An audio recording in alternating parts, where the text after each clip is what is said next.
Celebrate the Red Blacks' 10th anniversary the best possible way, and that is by winning. This team is unbeaten here at home, 4-0, a 5-2 start, best in the young franchise history. And there's a lot of game breakers on both sides, with the Saskatchewan Roughriders looking to get back in the win column as well. And Dwayne, we look at big playmakers. Let's go to special teams, and the two top returners, two of them anyway, in the league. Mary Alford with Saskatchewan. Yeah, absolutely. As we just heard Kate talking about what happens if we get kickoff returns for touchdowns. Well, the odds aren't bad tonight. Alford, of course, opened the game last week, got Saskatchewan off to a great start, returning the opening kickoff of the game for a touchdown. And Ottawa answering the challenge as Devontae Dedmon comes back into the lineup after being out for the last few weeks. They look to add his dynamic special teams presence to their attack. Bob Dice, second full season with the Red Blacks, has them at 5-2. If they win tonight, that would be their 5th victory at home. They didn't win a single game at home 2 years ago. And for Corey Mace, little bump in the road. They had that 5-1 start with the Riders, but they've dropped their last 2 in Montreal and then at home against the Edmonton Elks last week. There is Mario Alford, who Dwayne talked about it. He got it started right, returning the opening kickoff for a touchdown against Edmonton. And he'll get his chance now to get this game started. It's in the hands of Alford. Up across the 30. 35 taken down by statistically the best coverage teams in the CFL, the Ottawa REDBLACKS. Shea Patterson gets the start tonight. I know a lot of talk this week about the possibility of a Trevor Harris return. He's not quite there yet, and particularly on a short week. A tough challenge, but Patterson has done a credible job. Had his first 300-yard game in the loss to Edmonton last week, where he went 22 of 38, 306, 2 touchdowns, 1 intercepted. Riders trying to end a 2-game mini skid here. And handing off, it's Frankie Hickson. They haven't missed a beat with the running game since the injury to A.J. Ouellette. Hickson in 2 starts, averaging over 100 yards rushing per game. And hoping that can continue with some changes on the offensive line. Nick Jones becomes the 4th different right tackle to play for the Riders so far this season, Mississippi State product. And they've battled injuries in this receiving corps as well. Dante Myers steps in this week as Keyshawn Johnson is the latest Rider receiver to hit the injured list. Watch for number 88, making his CFL debut. It's a 2nd and 5. It's Patterson to the left. It is caught by their leading receiver, Samuel Emilus, and a first down for Saskatchewan. Yeah, Emilus motions, ends up out wide. On this one, he's just going to sit down at that first down marker as coverage is backed off. Patterson, nice start in terms of taking what's given to him. Quebec native, played his school ball at Louisiana Tech in his 3rd year with the Riders. First down, Saskatchewan. Looking for their first win in Ottawa since 2017. Back to Hickson, and coming in to stop the run nicely there on D. Damon Webb charging in, a defensive back to make that tackle. And as we take a look at this Ottawa REDBLACKS defense, lots of attention given to those defensive ends, but they give a lot of credit for their success to Cleon Lang and Mike Wakefield on the inside. Frankie Griffin returns. Javon Santos-Knox is a guy that Bob Dice singled out as having really stepped up as a leader for that group this year. And in the secondary, starting to get some bodies back. Elijah McGee makes his first start of the season. He's going to play at the field corner tonight. He played a couple of games for the Red Blacks last year. 2nd and 9 after that short game. Throwing, and it's caught too. That is the first CFL catch for Dante Myers. And Dwayne talked about the addition he made with the injuries they've had at receiver. Yeah, Myers lining up out wide, does a nice job winning the contested ball here. It's thrown into a little bit of traffic. You see pretty good coverage. Nice break to the ball by DeAndre Lamont on the corner, but strong catch in the hands by Dante Myers out of Delta State. Delta State in Cleveland, Mississippi. First CFL catch. 1st and 10 at the Ottawa 48. Hickson. Left side. Once again, good against the run. Cleon Lang is in there. You see Damon Webb again coming up to help support that run coverage for the REDBLACKS. Yeah. And certainly that Ottawa defense is going to be focused with a young quarterback, relatively inexperienced quarterback playing for Saskatchewan. They want to make sure that they limit that run, force Shea Patterson to beat them. It's been a real strength for Baron Miles in that Ottawa defense. up front. And as said, the last couple of plays we saw from the secondary too when Damon Webb coming into help. 2nd and 11. Ottawa 49. Opening possession. Thursday night in the nation's capital. Hicks takes the pass, and Davian Taylor, who done an excellent job coming in to fill in for Frankie Griffin, and comes in on that play and makes the stop to force the Riders into a long 3rd down. Yeah, Ottawa going with a 3-man front here. They moved one of the inside linebackers, Javon Santos-Knox, up to the line. He was in on the blitz package on that one. That forces Taylor to track Hickson out on that swing. Does a nice job getting from the middle of the field out there to make a play on a pretty shifty running back. 2 good returners now with Khalil Pimpleton and what he did last week, and you got the veteran Devontae Dedmon back. Both of them are back. In fact, Dedmon's barely on the field in the right side, and Corsack puts it closer to the middle. It's picked up by Dedmon. So how about that in the return game? And off towards the sidelines, Dwayne, where you have Pimpleton at one side and Dedmon at the other. Dedmon takes it. Drew Brown, a pretty elite company now. These are the best record first 7 starts in the CFL history of Ottawa franchises, Roughriders, Renegades included. Tom Clements, in his rookie year, what started 6-1 back in 1975. Brown is now next, starting at 5-2.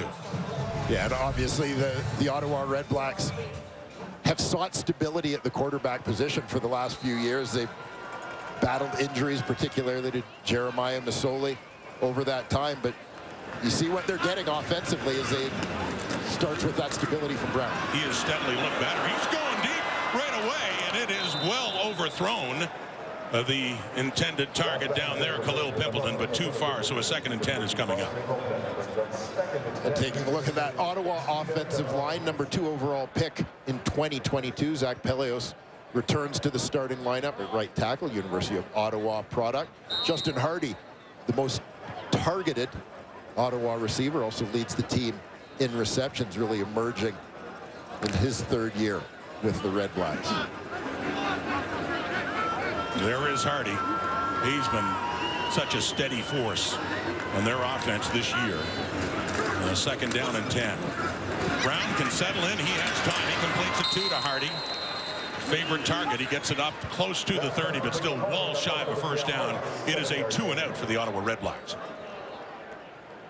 Yeah, tough start there for Ottawa, but big for Saskatchewan certainly to get going that way, as you heard Jim Barker mention in the opening, coming off a tough defensive outing against Edmonton. They got gashed in the run game. They're down a couple of veteran defenders, particularly middle linebacker Jameer Thurman, but also Anthony Lanier at the D tackle spot. Mario Alford back to get this punt from Richie Leone. And Alford at the 36. Not much room there to go after a 45-yard punt, well placed for the Riders. And the REDBLACKS. New York Fries Thursday Night Football continues here in Ottawa. Look at Ottawa, Parliament Hill, and an interesting matchup to start Week 10 in the CFL with the 5-3 Riders with the ball now up against the 5-2 Ottawa REDBLACKS, who've yet to lose a game at home, 4-0. There's Shea Patterson in starting again. Been their quarterback since taking over for Trevor Harris back in Week 3. Fakes the handoff, and he's dumping it off for Hickson, and Damon Webb is right there with Hickson. It falls incomplete, 2nd down. And you have to appreciate the discipline on this play from an Ottawa perspective, because you're going to see a lot of misdirection here. If you watch, you're going to get the pulling tackle, and you're going to see Sean Bain come around. But Damon Webb does a good job staying with his man, staying at home, recognizing what's going on instead of getting sucked in by the motion that he saw in front of him. 2nd and 10, Riders at their 41. Pressure coming. Flushing at Patterson, who wanted to get rid of it to Hickson again and had to rush his throw. A bit to the side, it falls incomplete, so a 2-and-out for Patterson and the Riders. Keep an eye again, Javon Santos-Knox, middle linebacker, gets mugged up into the line. They drop some out, but he's coming on the twist with Wakefield. Just beats his man. The offensive lineman was a little slow to react to the twist, allowing Santos-Knox to provide the pressure there. This time just one returner back, Devontae Dedmon, for the REDBLACKS to take this punt from Adam Corsack. The last time around, they had 2 back there, Pimpleton as well. And Corsack off to the right for Dedman inside the 20. Devontae Dedman just takes it out at the 30 after a nice 51-yard punt by the Aussie Adam Corsack. Back to Drew Brown now. Ottawa football in a scoreless tie. Again leads the CFL with 5 interceptions. No one else even has 4. And look at the knockdowns and what he does in special teams too. Yeah, I mean, this has historically been a very difficult award for defensive backs to win, but Roland Milligan making as strong a case as we've seen in recent years. He really has been a stalwart in that secondary and that entire Saskatchewan defense. Running the football this time, something that was a weakness only last week for the Riders against the Edmonton Elks. Yeah, this defense missing Anthony Lanier at the interior of that defensive line. You'll see a little bit more of Miles Brown in his spot. Shuffle at the linebacking positions with the loss of Jameer Thurman, also on the 6-game injured list. CJ Avery goes to middle linebacker. The former Red Black Adam O'Clair starts at will. And at free safety, Nelson Lacombo settling in, another former high draft pick for the Riders, number 2 overall. Second and long. That one is complete. That's Dominic Rhymes, but it is shy of the 40, a few yards shy. And he needed to get there for a chance at a first down. So another 3rd down coming up. And there is former Ottawa Red Black. The team that drafted him was Ottawa, but that's Adam O'Clair now getting his first start as a member of the Saskatchewan Roughriders. Yeah, O'Clair, one of the free agents targeted by Saskatchewan this offseason. Versatile defender. Certainly saw some time in various packages in his time in Ottawa. And a guy whom I think was ready for an even bigger role, getting that opportunity now.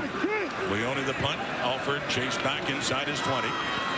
He goes back to the left. He's taken down. What a beautiful special teams tackle. Alonzo Adai, their safety. And on teams, he comes in and he gets Alford down even further back. Yeah, fantastic effort here by Alonzo Adai. Well-placed punt between the numbers and the sidelines makes that coverage a little easier. Adai in his first full year as a starter here at safety for the Red Blacks. As you said, really chipping in on special teams as well.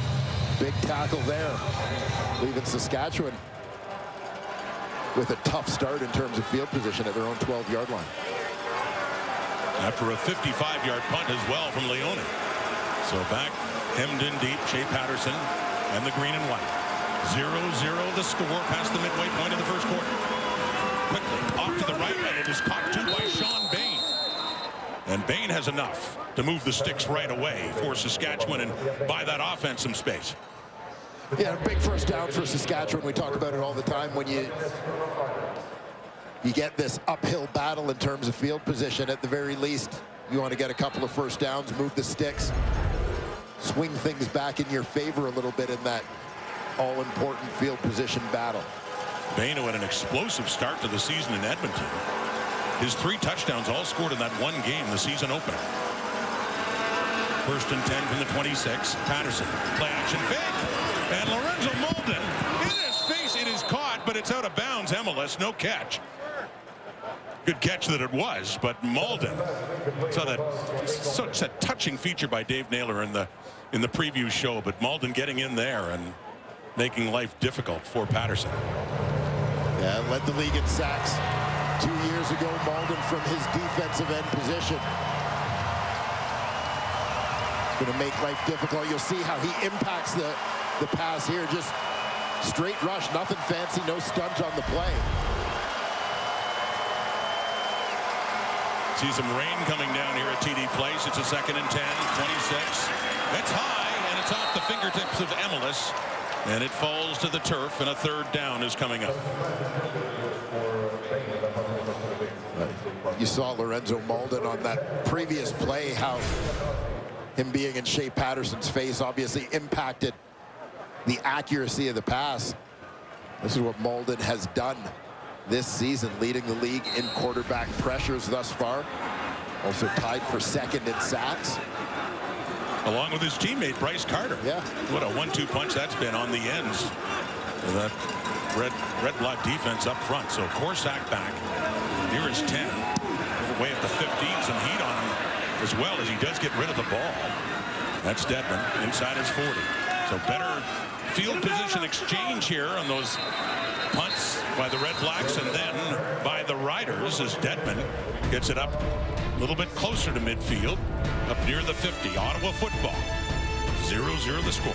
Look at guys, my specialty is the return game, and he's going to get a touchdown. Sure enough, he lived up to his words. His first ever opening play kickoff return for a touchdown. That was his third career kickoff return touchdown, but as we know, that was his first ever to open the game. A dream start. And Kenzie, it also gave him the most kick return touchdowns in the history of the Saskatchewan Roughriders. He'd been tied with Corey Holmes, another great returners, and now standing alone is Alford in Rider history with him. Here are the Redblacks now. And that's Drew Brown throwing it to Rock Armstead. On that pickup, it'll set up a second and short. That's pretty elite company that Mario Alford is in as he's down there in the rain. I'm sure Kenzie's enjoying that as well. But Alford, you know, Corey Holmes, this is a guy who, as primarily a returner, was a finalist for most outstanding player one year. Terrific special teamer and running back in his days with the Riders. And that guy's no slouch either. Devontae Dedman, 6 return touchdowns in his career. Dustin Crum on the second and short is in at quarterback, and he's trying to trick him with a pass, and Nelson Lacombe was charging in, and it's Auclair, his ex-teammate, who takes Crum down. Just needed to get to about the 51 of the Riders. They didn't need much there, but looking for a little trickery. And it is a first down on what looked like a running play with Crum rolling out. Yeah, a bit of a freebie, right? Because this is second and short rather than third and short, so they're going to take a little bit of a chance on it. Good reaction from the safety. Lacombe coming off the edge. Tracking down Crum, and frankly, a good decision by Crum not to try and force the pass. Take what was there and pick up the first down, keep this drive going. And as you say, they did have a down to play with first down again. Rider 51. And it's whistled down with the start of the play.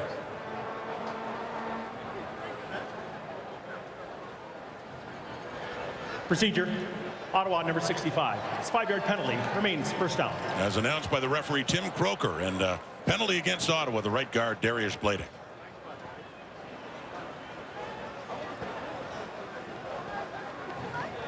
So the big bodies go out. They go back to their base 5 receiver set. I don't know about you, partner. It looks like it's raining there. It's not raining in the booth, Ron. Oh, that's all that matters, Weather's right? great in the booth. I'm sure Kenzie's loving hearing that. So try to protect our TVs and equipment up here as Brown throws.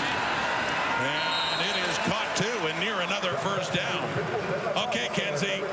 Just how hard is it raining? We can see. Yeah, this is quite significant, Rod. I don't know about you, but I think a lot of people were looking at the radars earlier thinking we're going to be okay, we're going to be okay. Not the case. This is coming down quite significant here. We've got players with some towels above their heads, making sure to wipe off their helmets and just trying to do their best to keep it going and stay active and stay warm. And you stay dry. I'll try my best. Dwayne may not care, but I do. Armstead on the carry. They only needed a yard, and yet again they had it down to play with, but he didn't get much there on that short yardage play. Yeah, Auclair looking to make an impact here against his former team. And you see him tripping up. The Redblacks running back, Rock Armstead. Adam Auclair, drafted and played a few years here in Ottawa. His first ever CFL start was 2 years ago against the Saskatchewan Roughriders. From the 42, Dustin Crum again. He's not getting much. That's a wall. He ultimately gets pushed back. So how far is the furthest advancement? He needed a full yard. The Riders don't think he got it. He was pretty much greeted right at the line of scrimmage. Big surge there from the Riders' defensive front.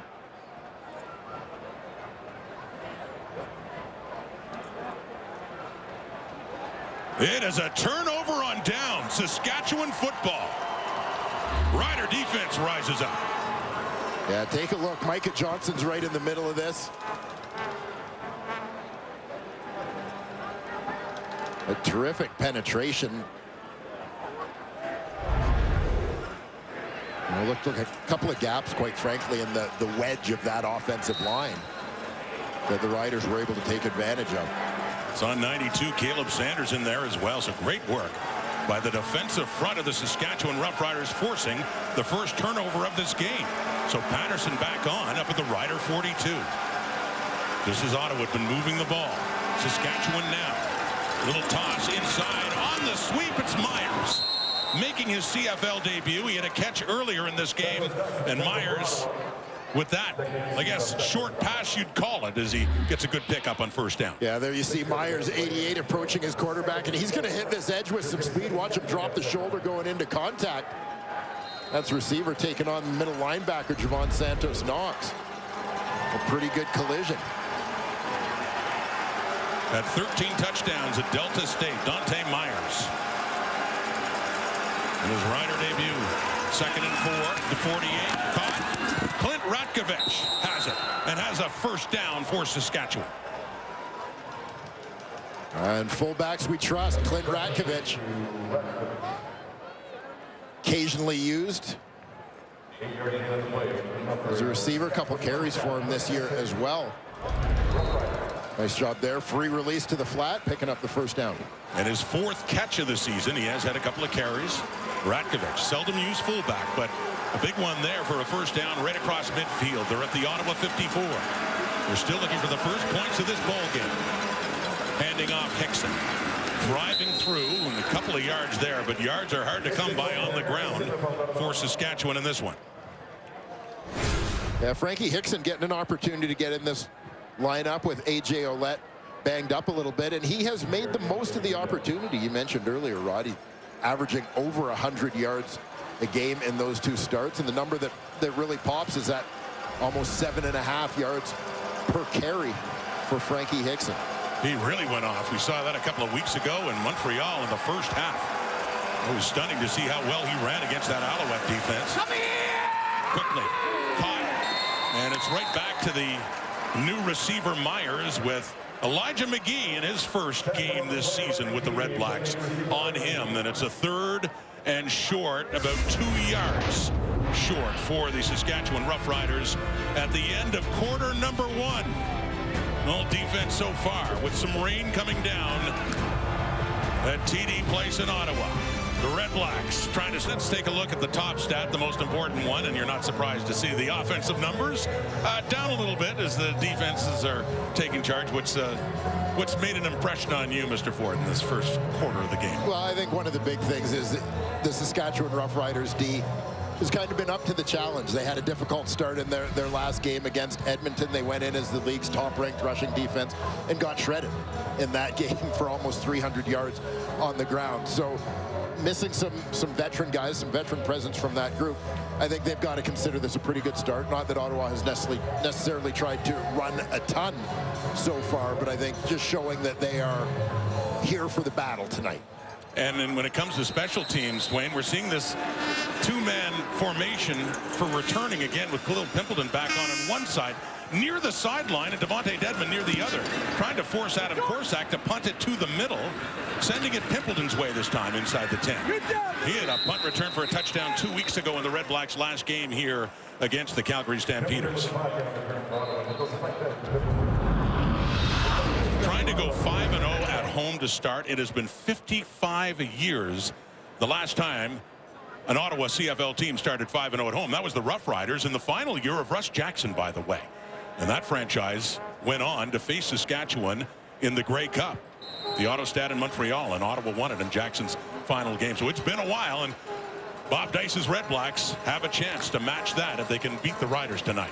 Yeah, terrific. Reversal of fortunes for a Red Blacks team that, as you mentioned, had struggled here at home in recent years. Play action fake, and hit as he throws it is Drew Brown looking for Pimpleton, but the hit clearly affected the pass coming in.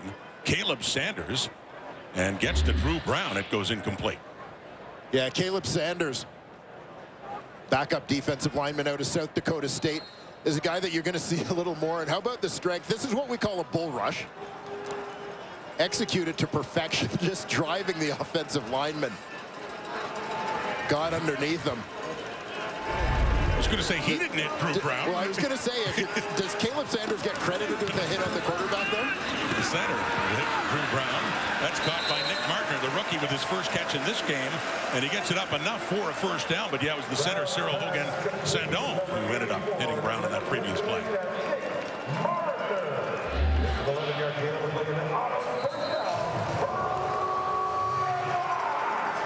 Quick hitter, Nick Martner, number 2 overall pick this season, Oakville, Ontario native. Throwing again, caught Jalen Ackland. He had a touchdown in their last game against Calgary 2 weeks ago and has his first catch in this one. And it'll set up a 2nd and short as the Red Blacks are quickly moving out of deep in their own zone up to the 35.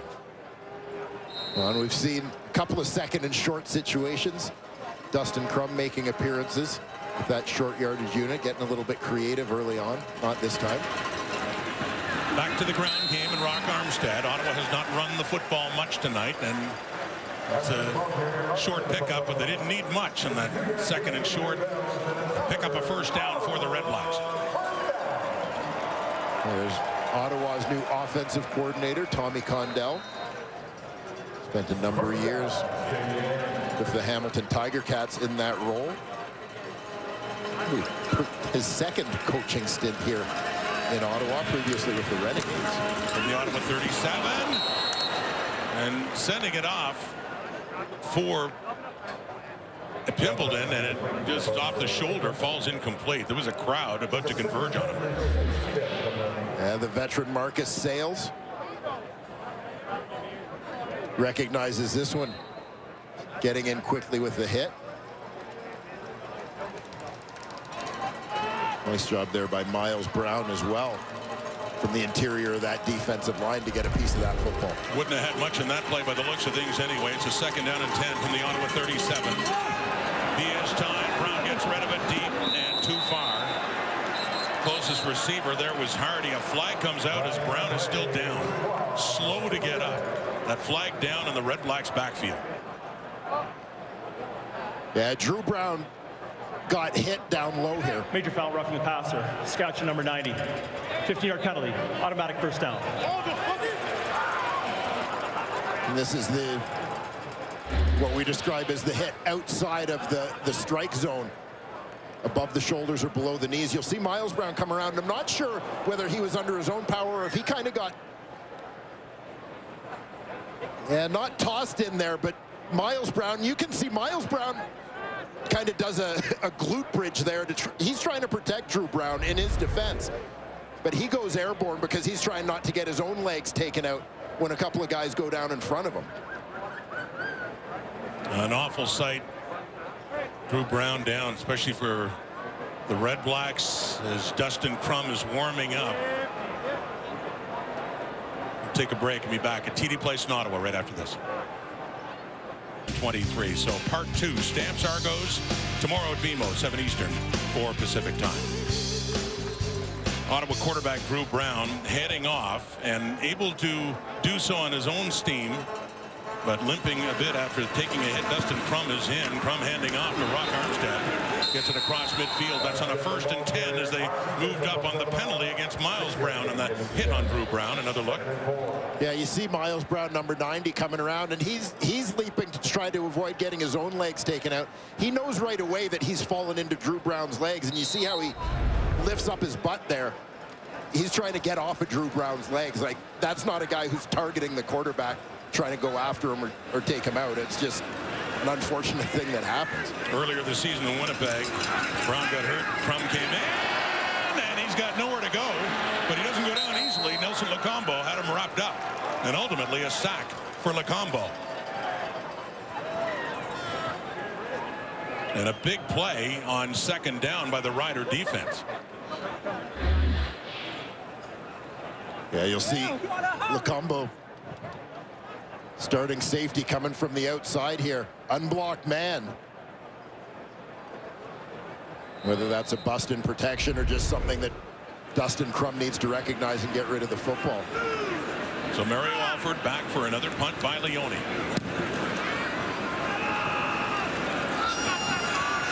Lets it hit the turf, and oh, what a punt by Leone. Alford has to pick it up. He was hoping it would 43 yards, a punt of perfection by the veteran and 5-time All-Star Richie Leone. Alford wanted the roll. Beautiful spin on this one. Riders pin deep.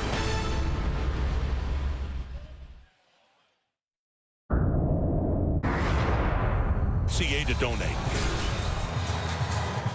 And terrific to see such great support for the cause here in Ottawa. Look forward to seeing Montreal and the other cities on the list rise to the challenge in the coming days. Montreal just a couple of nights from now when the Alouettes have the rematch against Hamilton. There's Richie Leone with just a beautiful 55-yard punt. Just stopped on a dime. Mario Alford was hoping it would roll into the end zone, so they start deep at the 2. Flag is out, and the pass is caught too by Emelis. And if this does stand up, it's a big first down for Saskatchewan to give themselves some space, but could it be against the Riders?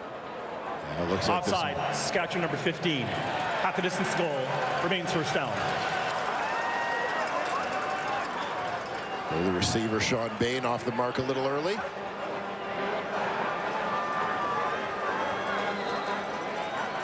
I guess the good news for the Riders is you go back half the distance. Yeah, not much to give. From the 2 to the 1. Blood from a stone, Rod. Exactly. So they were really deep before, and they're really deep now. And it's a 1st and 11 for Saskatchewan. Some heat is coming. Patterson gets rid of it. Oh, it just gets knocked away just nicely by Damon Webb, who's been all over the field so far this game. Webb with the play, and the 2nd and 11 coming up. Yeah, it looks like this one might just fall into the window as you'll see Ajo make his break to the sidelines, trying to get to that one, but the flight of that ball interrupted by that deflection from Damon Webb, who started his CFL career with the Saskatchewan Roughriders back in 2021. His 2nd year with the REDBLACKS. He's made some big defensive plays for Ottawa so far this young season. 2nd and 11. And the Rider 1. 4-man rush. With time, Patterson. Oh, nearly a huge play. Jared Stearns could not hang on. He slid down, but the ball arrived, a catchable football. And instead, the Riders are going to have to punt it from their end zone. Yeah, you're going to see this one coming right at you. Shea Patterson sees the opening. You'll see Stearns going down the seam, throws him into an open spot. But just as he's having to leave his feet to get this one, see how it gets in to his face mask as he's on his way down. Unable to grab that one with his hands first, just in that position. So Adam Korsak, close to 15 yards deep. Devontae Dedmon waiting in the Riders zone on the Riders side of midfield. Ottawa should have great field position on this exchange. At the 40, Dedmon, 35, 30, 25, 20, the ball is out. Ball is out. Looks like the Riders have it too. What a break for Saskatchewan as Dedmon had a big return going. Would have been a very short field, but instead it is Jordan Herdman-Reed on the fumble by Devontae Dedmon on this slick night in the nation's capital. Can't hang on to the football, and the Riders catch a break.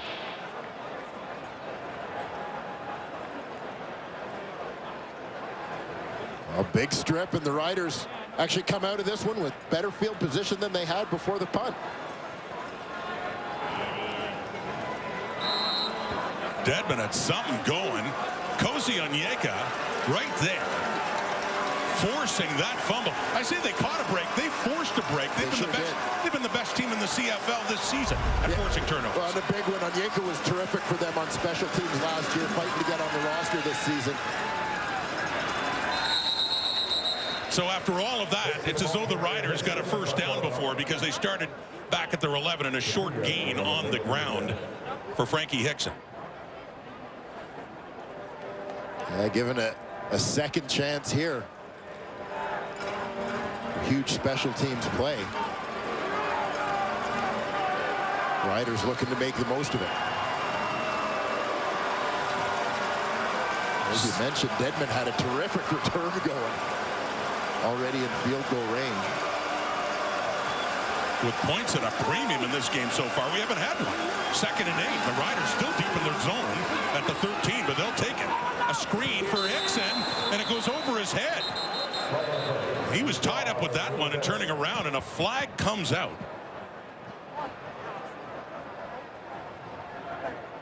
Offside, Ottawa number 6. 5-yard penalty. Repeat, 2nd down. Well, there's a big penalty going against the REDBLACKS. Keeping the Riders on the field. And we've seen Darius Pickett a couple times trying to time up blitzes. We saw that one. He's sucked in a little bit by the forward motion of the receivers in his peripheral vision. So they move up 5. It's a 2nd and 3. Saskatchewan at their 18.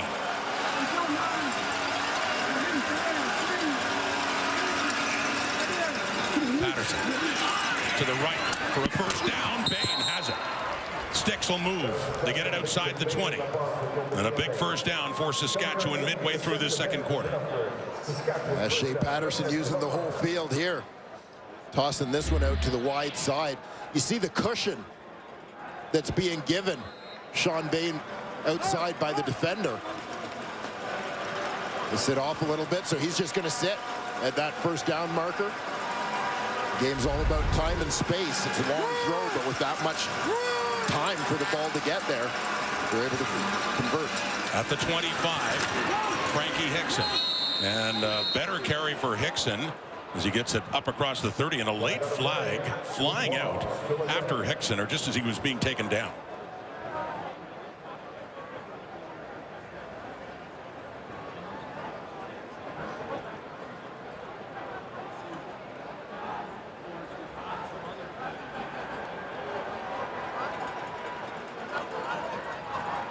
Still being discussed is Corey Mace too, wondering what this flag is all about. And wants an explanation. Major foul, unnecessary roughness. Saskatchewan number 61. It's 15-yard penalty. It's 2nd down. And that's the left tackle, Trevor Reed. Yeah, keep an eye over here on the right side of the screen, sort of behind the play. Reed takes a shot at Kenny Onyeka, who was already down on the field on the play. So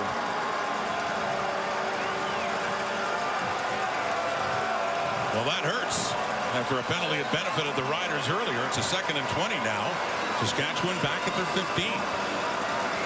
With a 4-man rush. Patterson running out of time.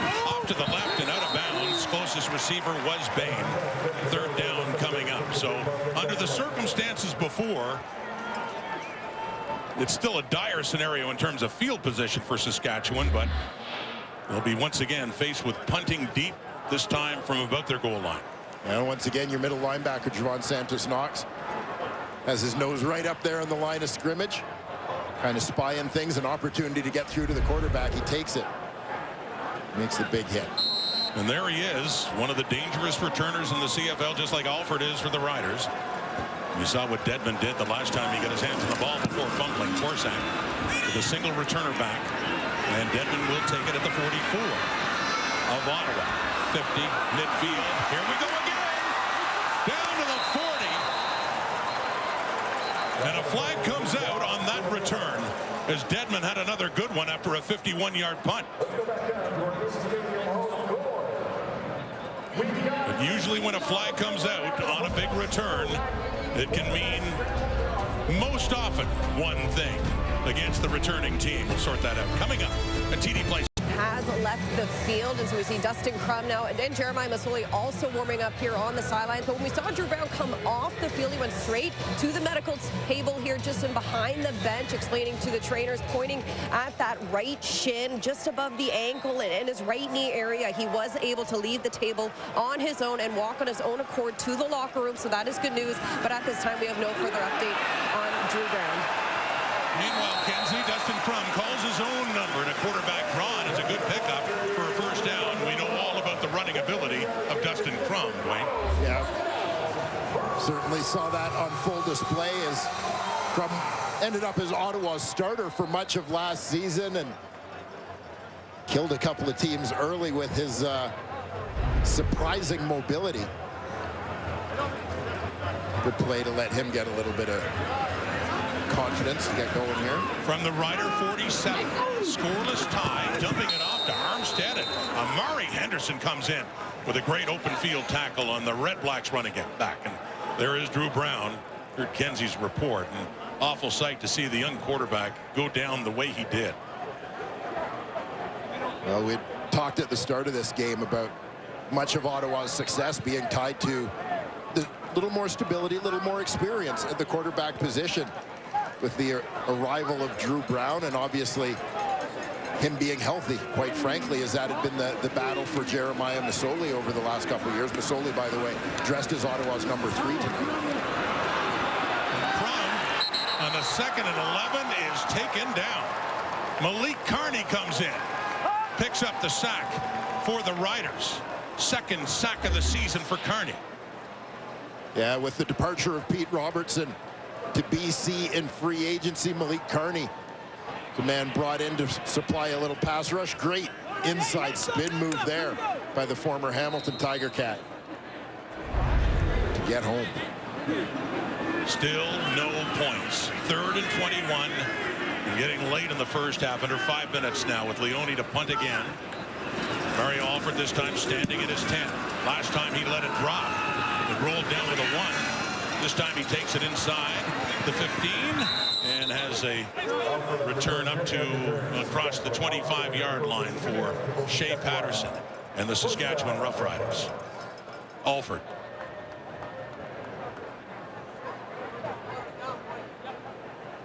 It's been a tough stretch for Corey Mace.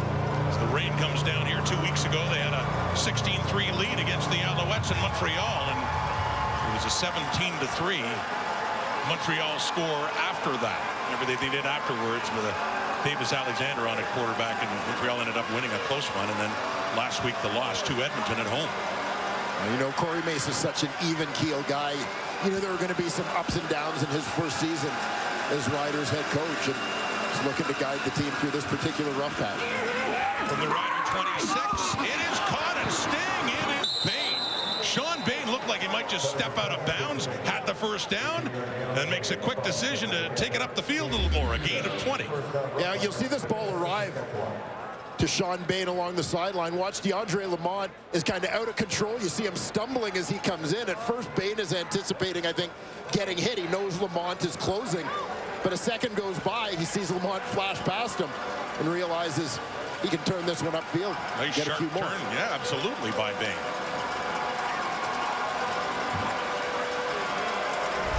We saw Shea Patterson take a little bit of friendly fire. Handing off to Hickson.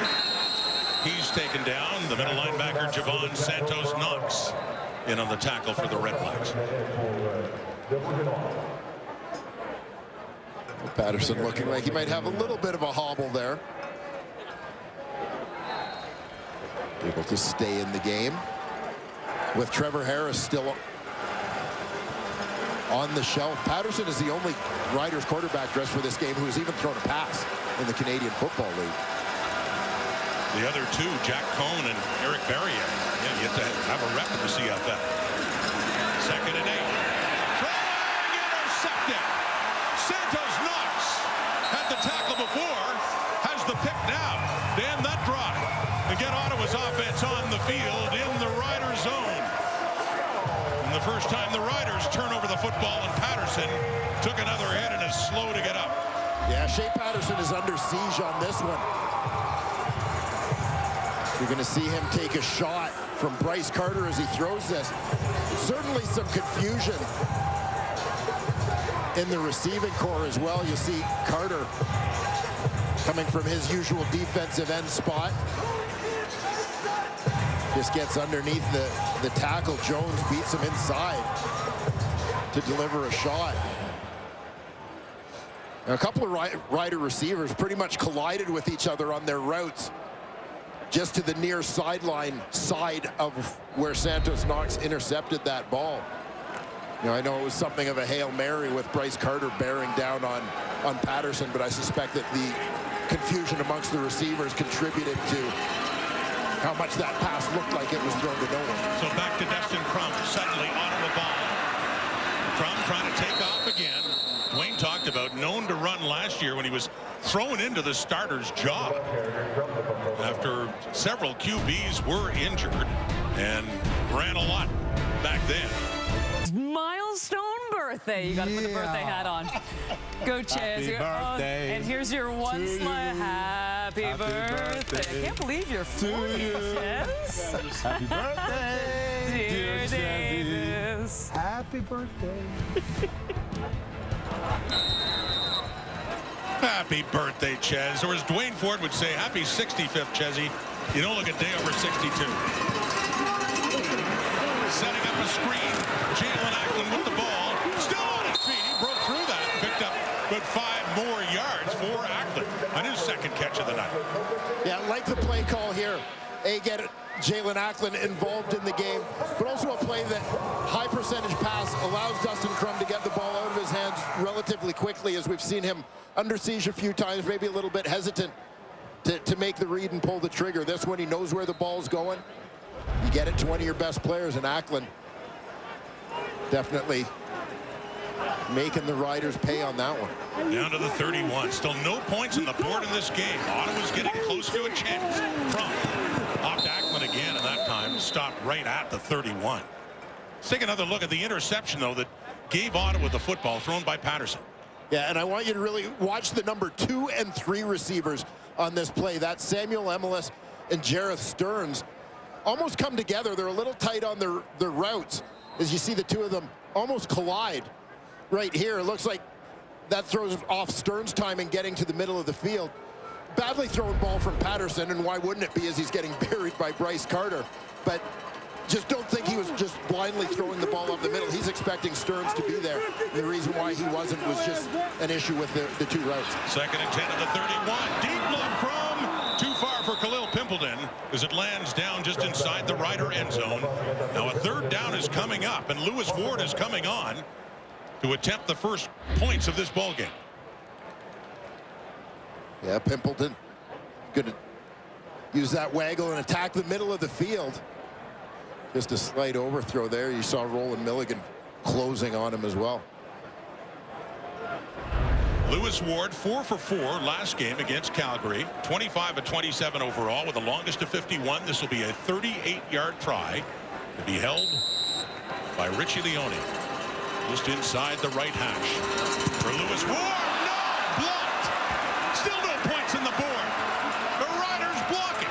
Heads out of bounds. Saskatchewan football. 2:07 to go until halftime. When will we see a point in this game? A massive play on special teams here. Corey Mace, a former interior defensive lineman, is going to love that one. Initially looked like it was Miles Brown, number 90, who gets a hand on this, but we'll take a closer look. He's right in front of number 35, C.J. Avery. Well, Caleb Sanders, Miles Brown, the two of them together. They split that gap. It's Caleb Sanders, who got there first. The two of them getting their arms up on the Lewis Ward kick. Sanders with the block. Up to the 50, first and 10. Can the Riders get some points before halftime? Emma takes it. And once again, coming in with the tackle in the open field is Damon Webb. And a loss of a yard for Saskatchewan. Well, Damon Webb very active in the first half of this ball game. So nice job here, just keeping leverage until he knows he's got Emelis close enough to the sideline that he can attack on that one. There you saw Caleb Sanders celebrating on the sidelines. Second and 11, Rider 49, under 2 minutes till halftime. It's caught. It's the new receiver, Myers. New to start anyway in his CFL debut as he gets it down to the Ottawa 41, a pickup of 20 for Dante Myers. Myers showing some speed after the catch here. Lines up out wide. He's going to work underneath. And then gets north-south in a hurry, which is what allows him to beat that first defender. No juking back towards the line of scrimmage. Just go get that first down. Good decision. He has 4 catches for 35 in his first half. Throwing again. It's intercepted again. A high throw, and it is taken by Elijah McGee. His first game of the season, as it's Patterson to knock him out. And how about that from McGee? With a big interception and a minute 16 still to go until halftime. I'll take a look at the pocket. Right here. Patterson's got time. Overthrow. Saw the receiver go. Bain leaps, goes up, tries to get that one. But over his outstretched fingers, Elijah McGee playing in behind, more than happy to grab that one. Patterson with a point-saving tackle there. Give him the hammer. From Minnesota State Mankato, Elijah McGee played sparingly last year, a couple of games, and was supposed to be the starter in the corner, but got hurt. First game tonight. He's got himself a pick. Here's Crum. And an open receiver down inside the 10 is Dominic Rhymes. So suddenly, turnover, big strike, Red Blacks knocking on the Riders' door with a minute 9 to go until halftime. And watch the confusion being created in the backfield. This is Jalen Ackland and all kinds of motion in the backfield, drawing some attention there. Linebackers suck up thinking it's probably going to be some sort of receiver run. With Ackland's motion, that creates that open space in behind the linebacker level in front of the DBs for Dom Rhymes to come up with that big grab. So we ask the question again. Will we finally see some points on the board? Ottawa's hoping so. First and goal. Brock Armstead feeling his way through, trying to get down closer to the 5. So manages to squeeze out about 3 yards on that play. Second and goal coming up.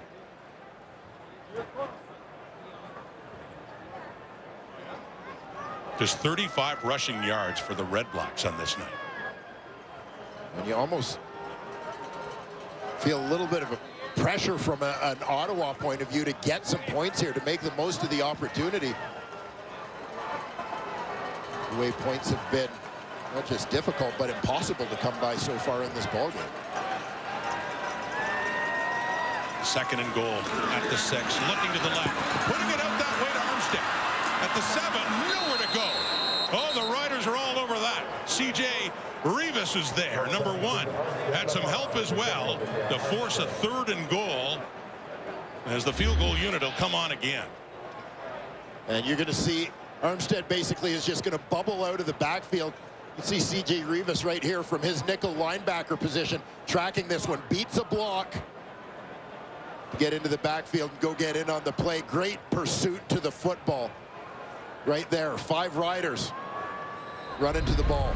So Nelson Lacombo and Marcus Sales going low there, and Lewis Ward is back out. Last try, blocked. This time, it's up, it's through, and lo and behold, there is some scoring in this football game, and it took a big turnover to set up the Red Blacks in order to get it. 3 on the board. Ottawa, the first leader in this game with 22 seconds to go until halftime. Yeah, big connection there. Dustin Crump getting the ball over the top to Dominic Rhymes, setting up the Red Blacks in scoring position. Kate, Jim Barker, Enoch Mwamba, and the birthday boy, Chezzy. Happy birthday, Chez. I stand corrected. I was a little too high in my estimate there. Chezzy says he's about 35. He retired early, didn't he? Yeah. Yeah, Chez has been 35 as long as I've known him. I've learned over time, if you find a good number you like, you stick to it. He's working on his birthday. Halftime coming up. Interesting half, low scoring, yes, but it's had interesting moments here. Handing off to Hickson. I mentioned the rushing totals for the Red Blacks being meager. It's the same story for the Saskatchewan Roughriders as well. A far cry from last week, or certainly the week before in Montreal, when Frankie Hickson really went off. I don't think Hickson's going to catch anybody off guard, particularly after his first couple of appearances in 2024. He has 8 carries for 18 yards. That's it for Frankie Hickson. 2nd and 7 now. Tom winding down. Caught! Bobbled, but caught. Sean Bain, yeah, he caught it twice. And it's 7 seconds down to the 45. Could there be time for a field goal try for the Riders? Yeah, great response and execution here from the Saskatchewan Roughriders. Looking to even the score before halftime. You see the concentration of Sean Bain to stay with that one. Well, the ball is down to the 45. Just seconds left in the clock. The Riders call a timeout. So we'd be looking at about a 52-yard try for Brett Lothar. He tried 2 longer ones in Montreal 2 weeks ago. And one of them hit the upright. I believe the other one hit the crossbar. One was from 57, the longest one he tried this season. And didn't have quite enough on that one. He did on one that I believe it was 53 against the Alouettes, and that one was long enough, but it hit the upright. This would be, as mentioned, about a 52-yard try. But still, time to run a play. 1st and 10, 7 seconds on the clock. Something quick to get them a little bit closer and see if they can be tied up at halftime. Patterson quickly to the right. Bain out of bounds with plenty of time to spare for Lothar, and they do indeed move it that much closer and give their kicker a better chance. Yeah, this is the kind of play that you actually like seeing your young backup quarterback have the opportunity to make, is managing situations and seeing how they respond, how they execute. Right here, you're just looking to get a few more yards, get the clock stopped, quick out, basic play, perfectly executed by the Riders. Good clock management to set up the field goal attempt here before halftime. 5 big yards because it ends up being a 47-yard try for Brett Lothar, who is 19 to 25, longest of 49. Gonna be tied at the half. It is indeed. You get down to the final minute, there's still no points on the board, and then a couple of quick field goals and a 3-3 tie. This is like a scoring explosion. They've broken this game wide open, Ron. Suddenly 6 points on the board, 3 per side. But yeah, Darius Pickett, defense is very strong in that first half. Yeah, and you know, strong teams are going to go into the room, make some adjustments, come out with a little bit different look, but doesn't get any closer through 30 minutes as we see the newly booted ankle of Drew Brown. Had it twisted on a play back in the first half. Had to leave as Dustin Crum came in. So looks like Crum the rest of the way, as Ottawa will get the ball first. By the way, Crum did get in some action in Winnipeg a month ago after a first half hit knocked Drew Brown out of the game against his old team. Brett Lothar kicks it off. Darius Pickett's back there with Devontae Dedmon. Dedmon has it. And he is pushed down. Just a pack coming in. It's Haka Baldonado, global player on special teams, who pushed a couple of Red Blacks players right into Dedmon to knock him down. Well, this is how you take on the wedge. Baldonado taking a page from the Caleb Sanders School of Pass Rush. Just drives the blocker back into the ball carrier. You don't have to get to the one with the ball. Just get to somebody close to him. That's it. Let them do it. Big play there. Baldonado, a native of Italy, and a special teamer in the Saskatchewan Roughriders with the play there in the opening kickoff of the second half. Brock Armstead, mentioning the running game not going well for anybody. Armstead had 5 carries for 14 yards, and that includes the longest of 7 in the first half. Well, we talked with Saskatchewan head coach and defensive coordinator Corey Mace this week after the loss to Edmonton. 274 rushing yards given up by Saskatchewan in that game. He talked a little bit about maybe some discipline being lost in that game in terms of guys staying in lanes and so on. 2nd and 6, Crum. And the closest to it is Rhymes, but that hits the turf well before it gets to number 15. 3rd down coming on now at 2 and out on the first possession for the Red Blacks in this second half. Well, just to finish that thought, you kind of knew that Saskatchewan was going to be more disciplined defensively in this game, and we've seen that. A few misdirection type plays that Ottawa has tried to run that the Riders aren't biting on. People are staying in the gaps they're supposed to stay in, and it's contributing to them being very effective against the run thus far. Richie Leone to punt. Mario Alford back for it. Takes it about the 24. And More good coverage. As said, statistically, Darius Pickett there after a 51-yard punt. Statistically, the Red Blacks have been the best team in the CFL in terms of punt and kick coverage. Yeah, and you have to love the work of Darius Pickett. This is a guy who's the outstanding defensive player in the league last season, but doing just a tremendous job out there leading his team on specials as well. Guy willing to play all 4 specials if need be, anything to help the team, setting the tone for his group.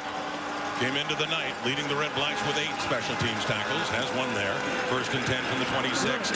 Running the ball to the right and coming in. And he's doing it on D. Hitting him hard is Pickett. On Frankie Hickson. You'll see on this play that Pickett is backing out in coverage. He had sort of started to bail out on this side, and he recognizes it's run, and he's just coming straight downhill to meet Frankie Hickson as close as he can to the line of scrimmage. Big collision there between a couple of tough ball players. You feel that collision up here. 2nd and 7. Patterson steps up, still throws. Oh, nearly completes it too.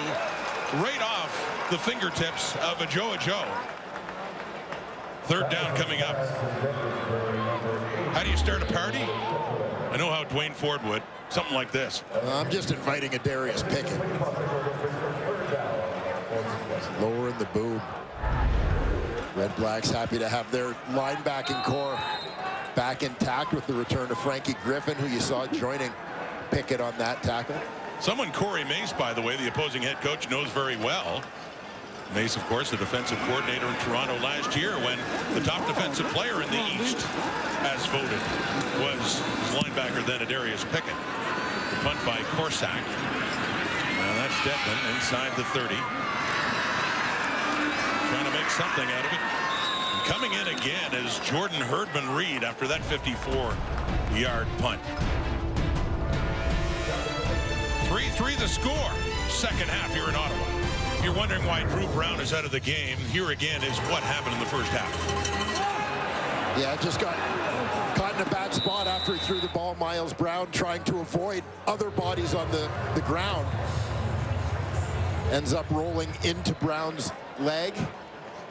Obviously a lower leg issue as we see him now with that boot on the sidelines. So Dustin Crum in, he's 5 for 7 for 43 yards. Starting this drive at the 36. To the right, it's caught. Justin Hardy.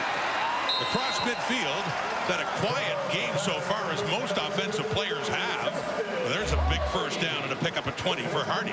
Yeah, Hardy, the middle receiver, in that trips formation towards the right side. Out to the field. Curls around. Watch him come back to the football on this one, into the hole. Catch it in his hands, tuck it, duck the shoulder, get upfield. Textbook work there from Mr. Hardy. 2nd catch, now it's 22 yards receiving. And Brian Cox says, simmer down there to Rock Armstead as he holds him up and puts him down. Yeah, as the tough sledding in the ground game continues. Brian Cox doing a nice job off the edge for this Riders D. Sheds the block there. You see him wrap up, wrestle the ball carrier to the ground.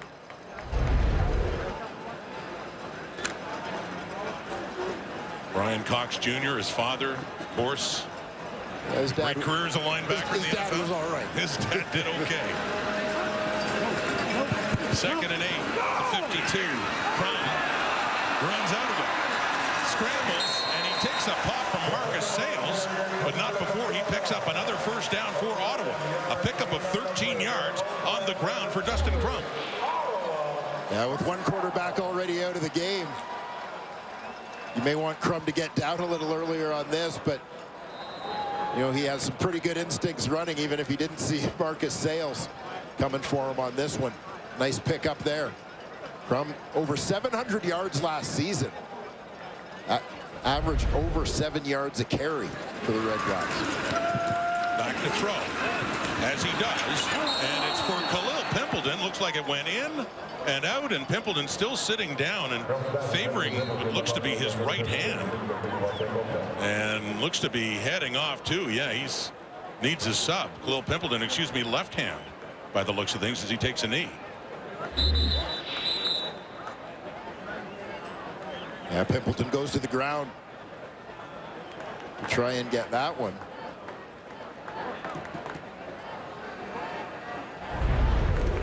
I'm not going to look too closely, as I suspect that there may be a digit pointing somewhere other than where it should be. An immediate discomfort after he slid down and was not able to hang on to the football. So a 2nd and 10 coming up, but gets some attention from the medical staff as he walks off the field for at least 3 plays.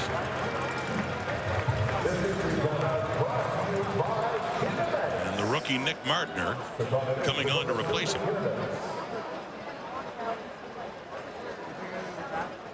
Pimpleton been such a sensation since his arrival here in Ottawa. You're right. Like he was going to get a little assistance with a digit there on his left hand. Drastic difference here as we go from the 5'7" Pimpleton to the 6'6" Nick Martner in that receiving point. 2nd and 10, Rider 41, Ottawa football. Crum stands in, wants to take off to the right, being chased by Roland Milligan, but he gets away, and he picks up some more valuable real estate close to a first down. It is a pickup of 11 yards for the REDBLACKS quarterback. This is one of the things that has always stood out about Dustin Crum when he runs the football, is how strong he is on his feet as a runner. You're going to see an arm tackle, a grab of the jersey isn't going to bring him down. Big body, very powerful runner. He went into training camp a year ago 4th in the depth chart, behind Jeremiah Masoli, Nick Arbuckle, and Tyree Adams. And after Masoli got hurt in week 5, Crum came on and nearly led the REDBLACKS back to a victory down to the last seconds in Hamilton. Armstead, and a better carry to the right to get it inside the 25. And for Crum, after that, his next 2 starts were dramatic overtime victories where we saw him run a lot. Ended up starting a lot of games for the REDBLACKS last year. Yeah, 200-pounder. Dustin Crum, terrific college career at Kent State. Mid-American Conference MVP in 2022. I mentioned the injury last year and the only appearance for Jeremiah Masoli. Just saw him there talking to Drew Brown. Masoli 3rd in the depth chart for this one tonight. That one's thrown and caught. Daniel Oladejo on the receiving end, and a flag is out. And that catch, first one of the night for Oladejo, will it stand? Holding, Ottawa number 64. 10-yard penalty. Repeat, 2nd down. No, it will not. The left tackle, Dino Boyd, is flagged for a hold. This one coming back. Daniel Oladejo out of University of Ottawa. Keep an eye on here on the left tackle. Dino Boyd, end of the line.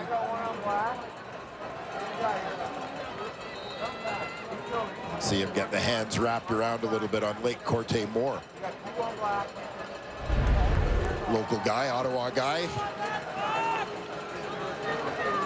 In for a visit with the Riders, getting a chance to play in front of his friends and family. From the Rider 33 and a 2nd and 13. 4-man rush. Crum escapes, tucks it in, takes off, inside the 20. And finally it's Revis making sure he goes down, but another first down on the legs of Dustin Crum. 15 more yards. And this is Crum doing what Crum does so well. Yeah, well, it's interesting to think, you know, in the big game last week, in terms of rushing yards allowed by Saskatchewan, you know, I think there's some feeling that they may have been a little bit undisciplined out of concern of the running threat of Trey Ford at quarterback for Edmonton. Looking quickly to Hardy, and that falls incomplete. You know, and they wanted to get back to basics this week, being a little bit more disciplined. You're preparing for Drew Brown, who's a different kind of quarterback, and now all of a sudden you've got the runner back in there, as you've almost kind of said, we don't need to play differently when the runner's in there. as we did last week and let it get in our heads a little bit, I suspect. And Dustin Crum has gashed him a couple times here. Certainly has. He's thrown for 63. He's run for 58 on nearly as many yards. 10th play of the drive is coming up here now. And they're in the red zone, down to the 18 of the Riders. 3-3 tie. Crum wants to pass, runs out of time. He wanted to pass, but he can't find anyone, so he takes off again. And he gets hit just as he was heading out of bounds.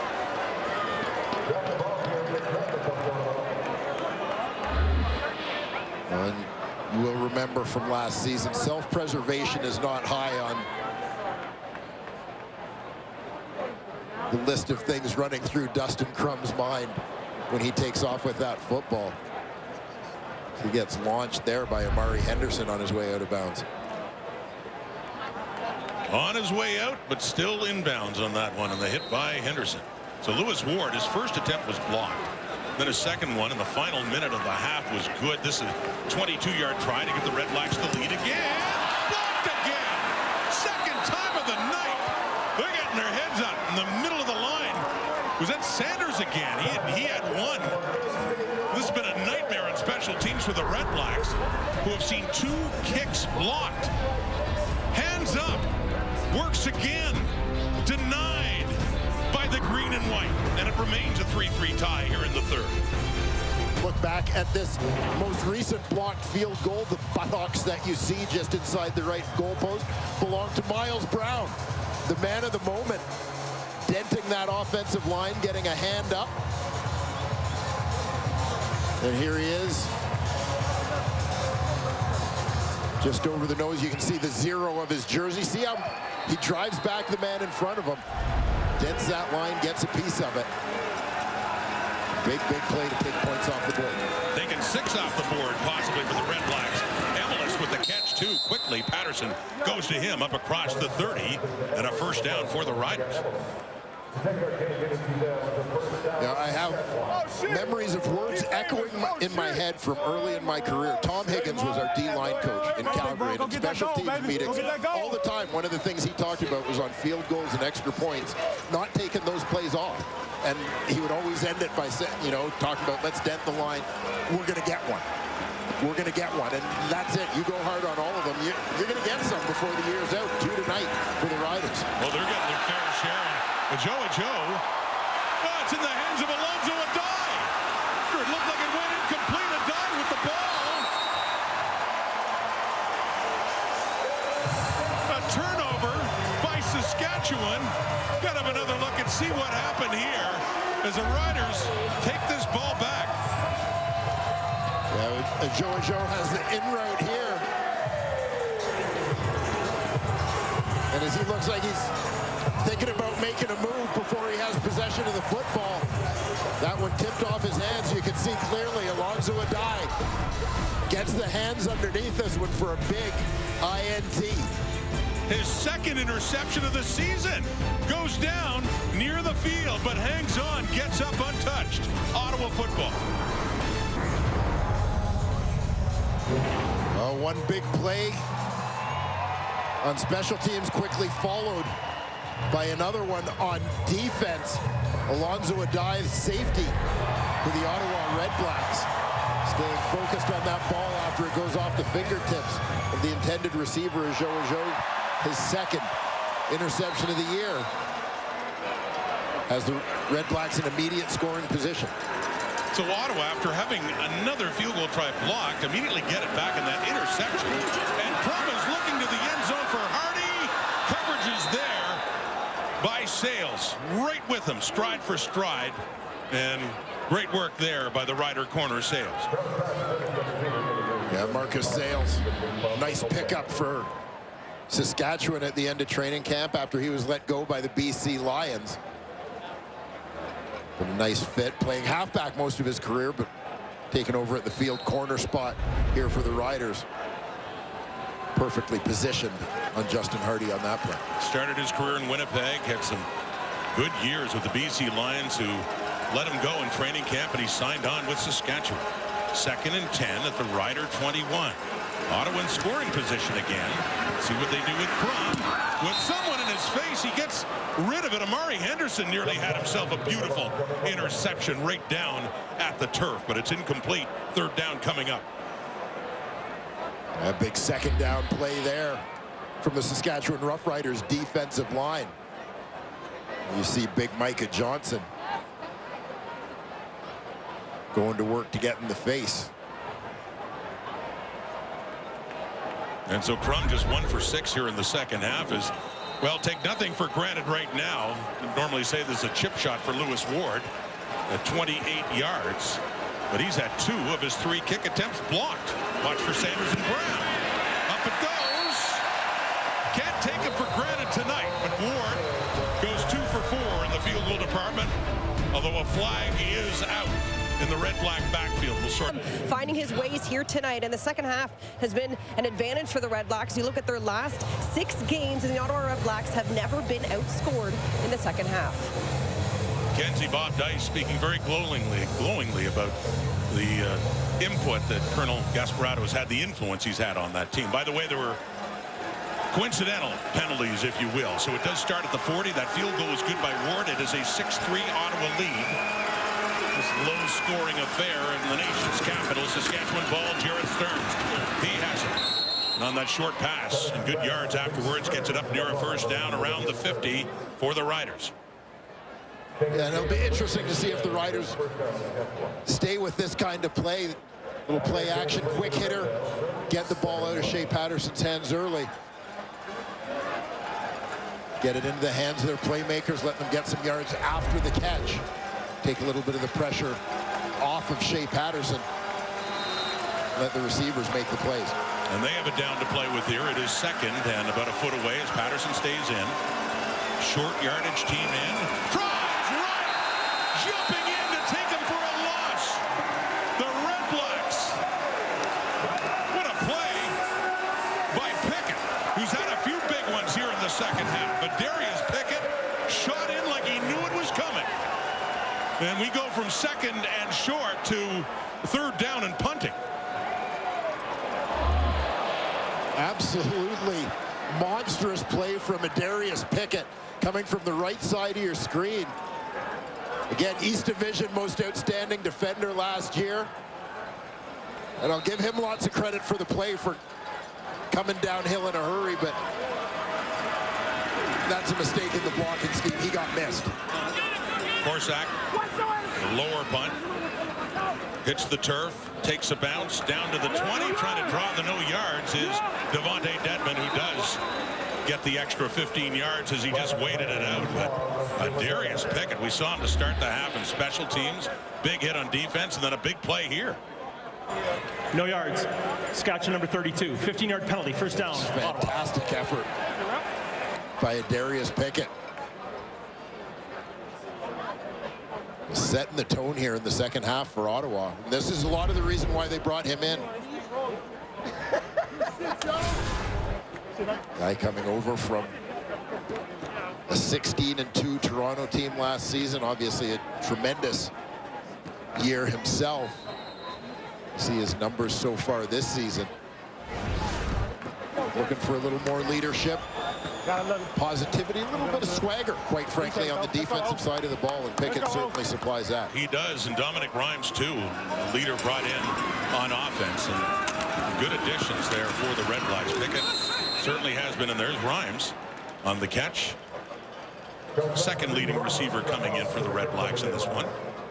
Very productive seasons in BC. Yeah, and Dom Rhymes talked to us a little bit this week about the conversation he and Darius Pickett had, quite frankly, about being leaders on this team as new guys coming in and changing the attitude a little bit. And you know, Darius Pickett, Dom Rhymes said, Dom, you take the offense, talk to the offense, get them on track. I'll look after the defense and special teams. And he has certainly done that here tonight. From the Ottawa 39 and a 2nd and 7. Crum throwing, bobbled and dropped ultimately. We saw Khalil Pimpleton need some attention on that left hand. It looks like he was holding it again. It looks like he's favoring it again. One finger in a splint as he's heading off the field, and he bobbled that one and again could not hang on. Yeah, as he's trying to get a hold of this one, he just gets lit up by Roland Milligan.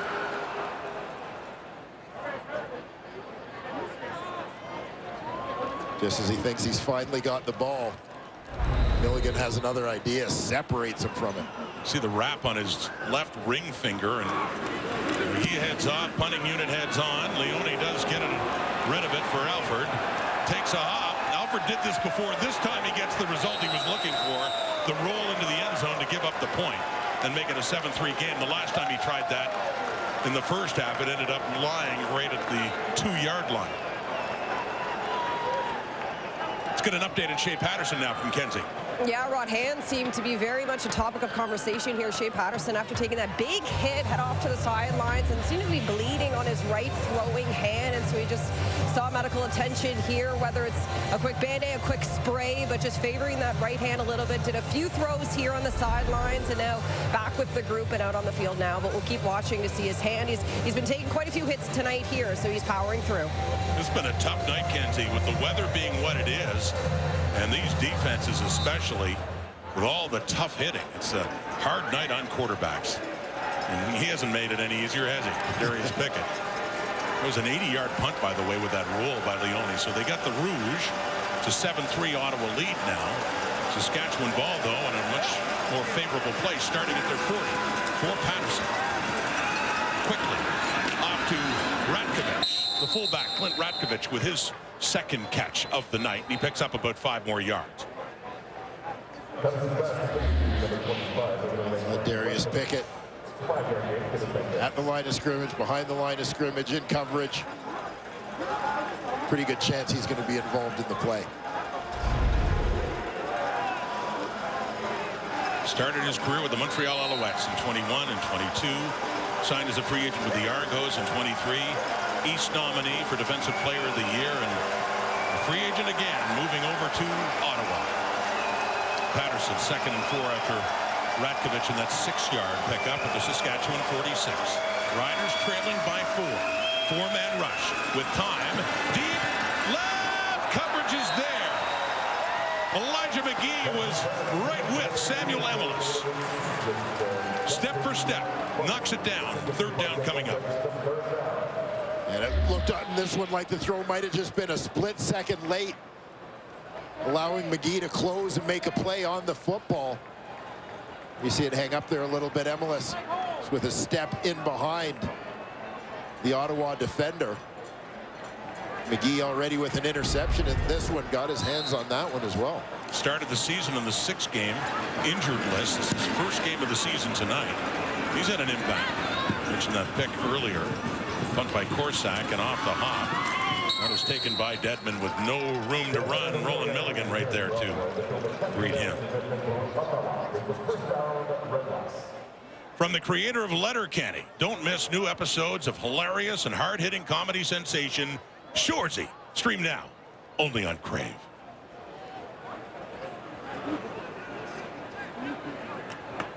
Back here at TD Place in Ottawa, Rod Smith, Dwayne Ford, Kenzie Lalonde.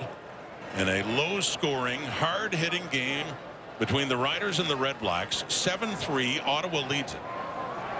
The REDBLACKS trying to improve to 5-0 at home. Something that hasn't been done by an Ottawa CFL team since the old Roughriders of 1969. The Riders trying to end a mini losing skid. They've lost 2 in a row after starting the season at 5-1. From the Ottawa 17, handing off to 17, and a rare carry for Devontae Dedman. We've seen that from time to time, having him line up in the backfield, but that is a loss of 2. Yeah, Dedman actually listed on the depth chart this week as the backup running back for Ottawa. Getting some touches there. Of course, he wasn't on the roster 2 weeks ago when the REDBLACKS last played.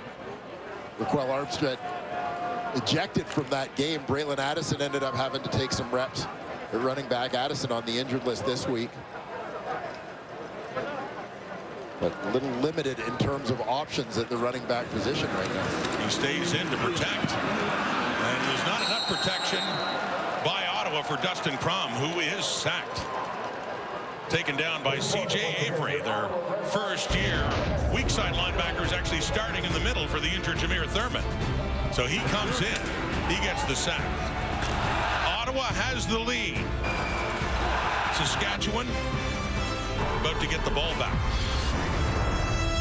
Talking a lot about defensive players tonight, including those who made some big plays on special teams. There's a good reason why. That's been dominating the headlines in this game so far. Yeah, it's been the tone of the game for both teams. Really, Ottawa, I don't know, you might say taking a little bit of a hold of this game. It's a relative term in what remains obviously a very close and low-scoring game. But it just seemed like Ottawa was the more active team, both offensively and defensively, in that third quarter. Bob Dice, Corey McDermott, the special teams coach. And the highlights for the Riders in this game, certainly defensive highlights, but on special teams, they blocked 2 field goal tries by Lewis Ward that could have made it a 6-point difference. 6 more points on the board for the Red Blacks that didn't happen. So special teams to start the quarter with Richie Leone punting to Mario Alford, who takes it at midfield. And he's knocked down just inside the 50. He was popped. Hit pretty hard there. Gary Johnson, ex-Saskatchewan Roughrider, in there on the special teams tackle. But the Riders will have a good place to start as they start the quarter trailing by 4. As Shea Patterson remains in the ball game at quarterback. We'll take a look at the special teams work of Gary Johnson.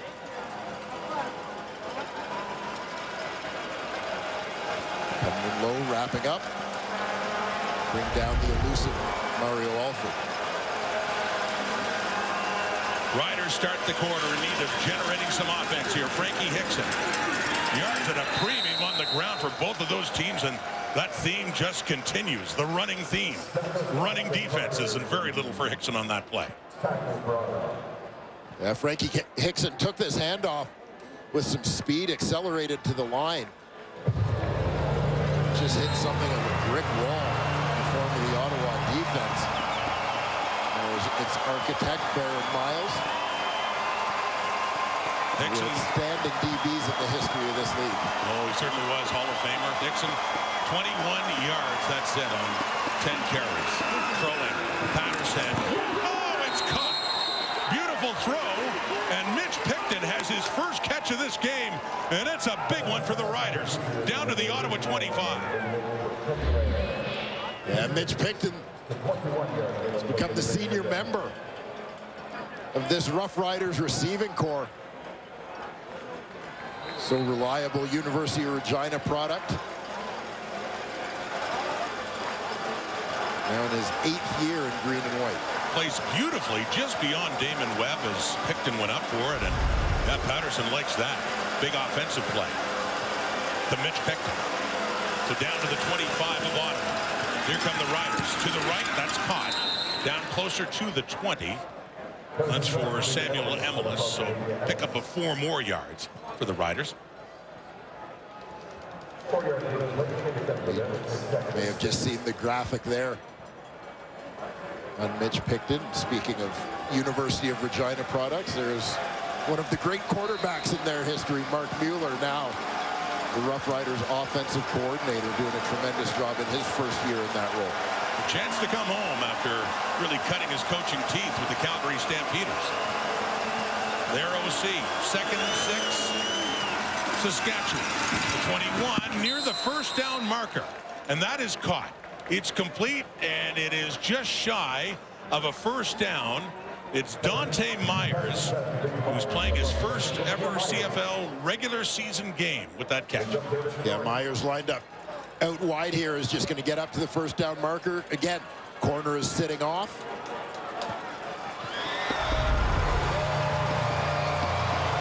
Offense is taking what they're given, but this one going to be marked just short of a first down. The big boys are in the game.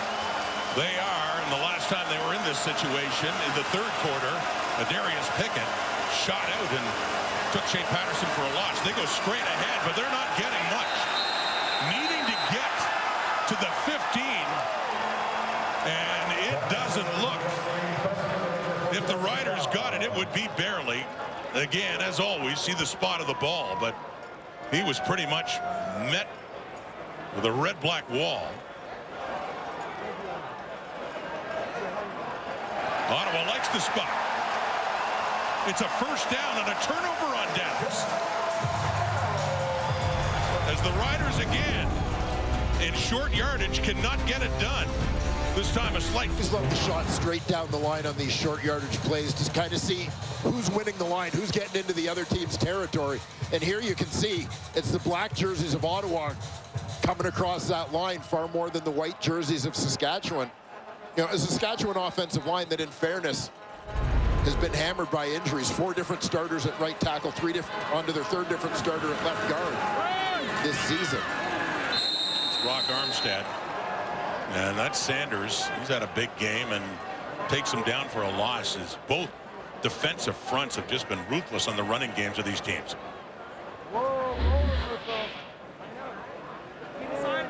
And Caleb Sanders.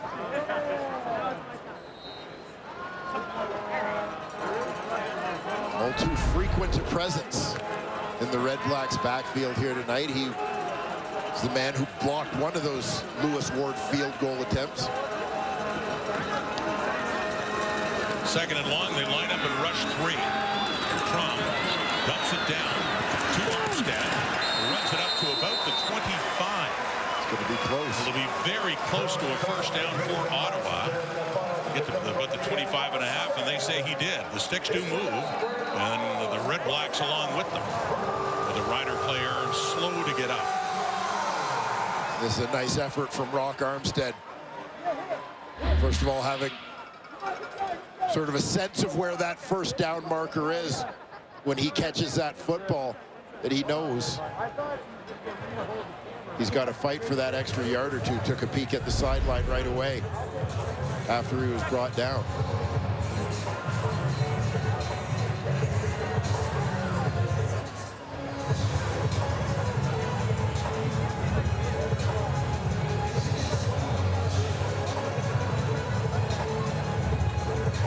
Saskatchewan getting a short break coming into this and getting a red-black team at home.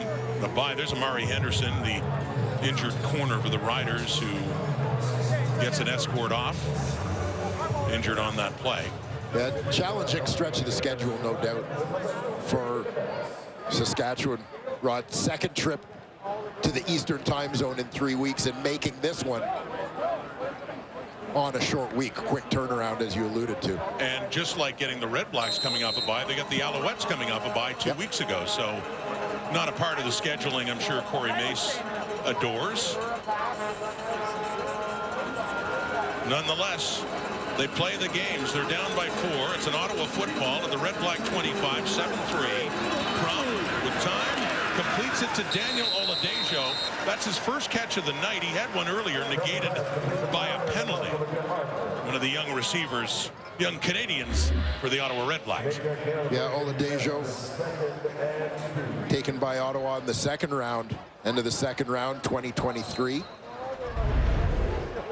Out of University of Ottawa. He's going to get a little more opportunity to play here with Pimpleton likely out of the lineup.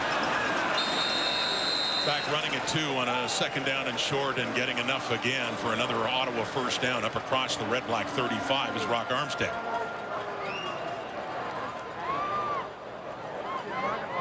But you got Oladejo, you got Nick Martiner, Keaton Rudling. Good Canadian receiving talent on this Ottawa team.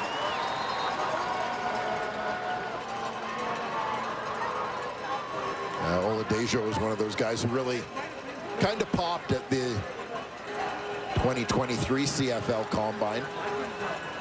Just, I think the thing that caught most people's eye was just, this is a very competitive guy. Out it goes, and caught on the run is Jalen Ackman, who takes a hit but quickly gets another first down up across the 45 for the Red Blacks. Like the read here is they had the similar backfield motion with Ackman kind of going back and forth in the backfield before releasing out on a swing. Last time when they showed that, it ended up being a pass over the middle to Dom Rhymes. This time Saskatchewan maybe recognizing it, taking away the deep pass, but leaving Ackland wide open for a first down pickup. The Ottawa 47 now. A 1st and 10. Red Blacks. And this very low-scoring game was 3-3 at the half. It's 7-3 now. That's it. Ottawa leading. Oladejo gets himself another catch. Suddenly he's getting some business now, and a 2nd and short coming up close to midfield for Ottawa.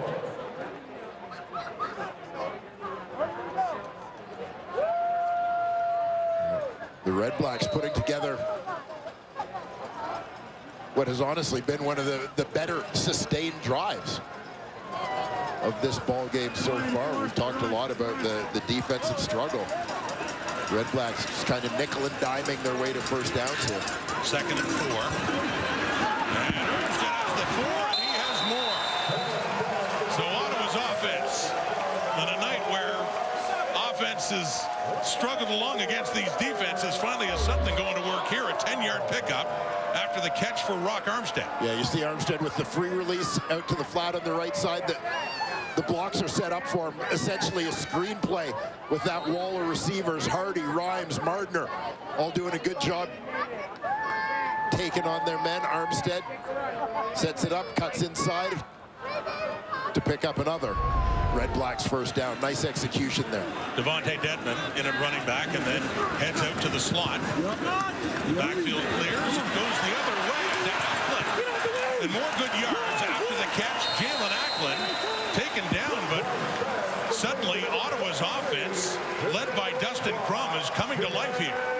A gain of 14 more yards as they get into that Saskatchewan zone. Yeah, well, and I think part of what you're seeing here is a string of plays that allow Dustin Crum to be in a real comfort zone. You're not asking him to read anything. He knows exactly where the ball is going on different variations from their screen package. This time going to Jalen Ackland, getting the offensive lineman out in front of him.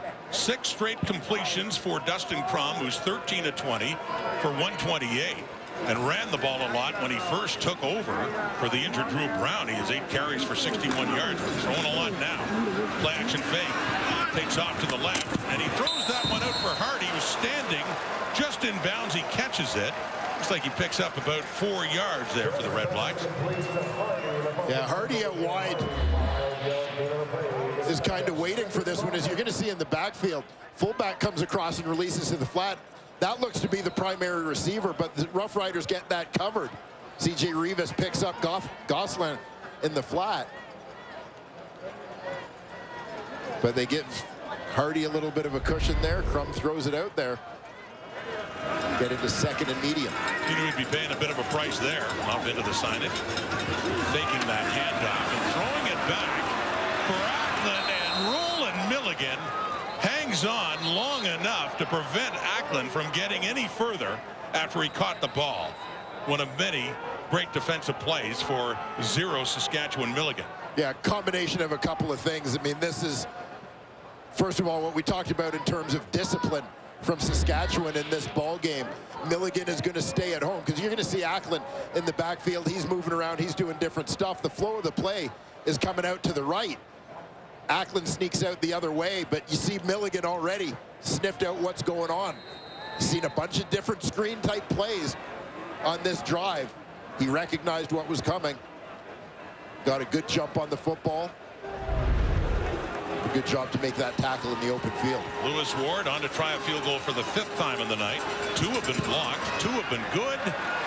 That'll make it 3 for 5. 3 more on the board for the Red Blacks, who have increased their lead to a full touchdown, which is saying a lot on a night like this. 10-3 Ottawa.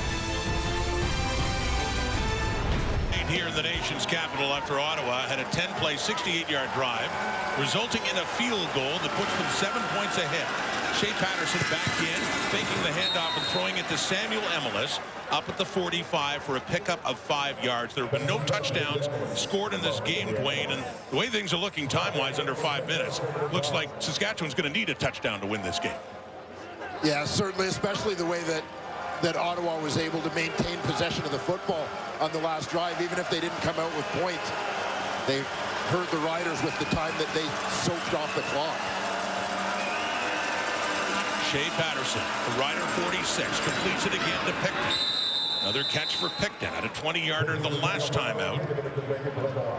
There's a first down for Saskatchewan, getting closer to midfield.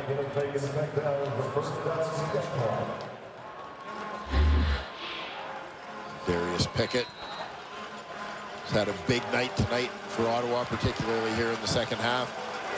In to make the tackle, but not before Mitch Picton picks up the first down. A couple of nice quick passes there from Shea Patterson to move the sticks. From the 52 and a 1st and 10, quickly to the right.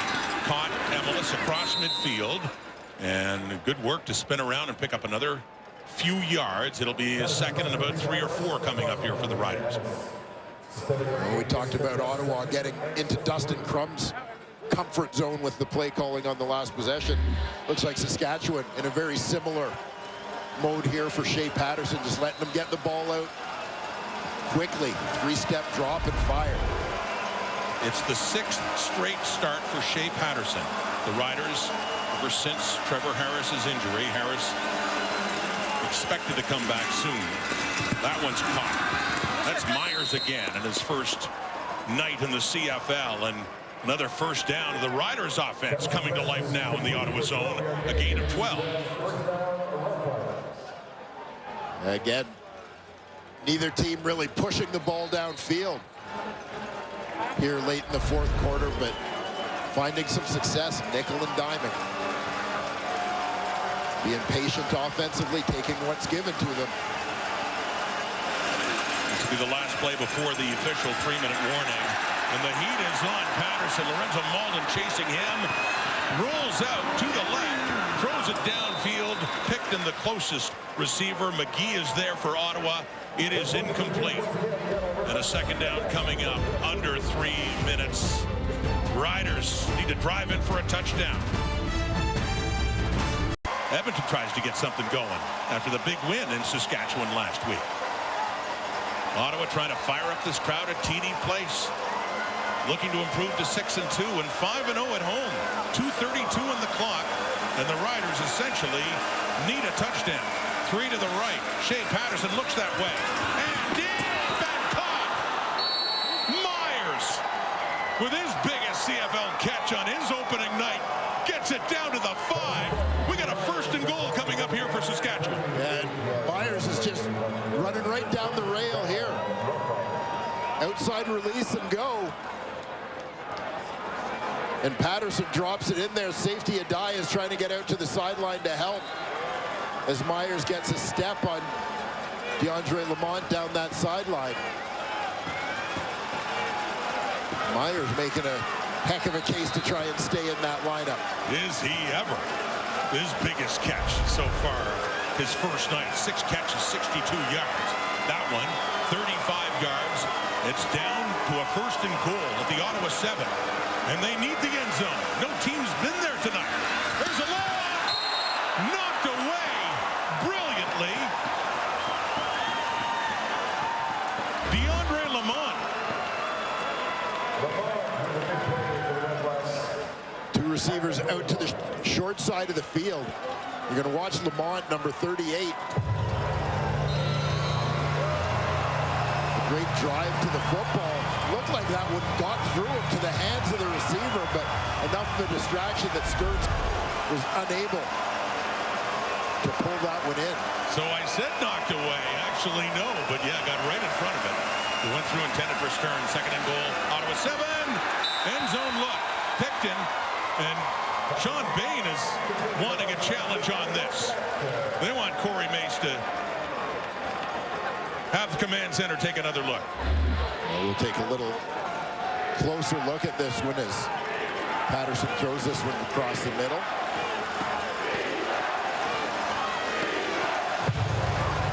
Bain suggesting perhaps that the halfback, Bennett Williams, may have prevented Picton from getting to the inside where the ball was thrown. But I think that might be a tough sell. Challenge flag stays in Corey Mace's pocket. 3rd and goal. This could be it for the Riders. Under 2 minutes. Patterson, end zone, touchdown! Sean Bain with the biggest catch of the night for Saskatchewan, because it's the one that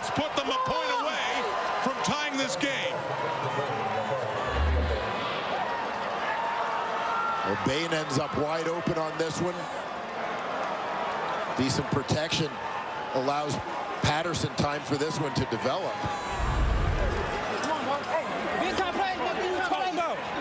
Bain bouncing back to the outside, finds himself wide open in the flat. Little bump there from the injured Kian Schaefer-Baker.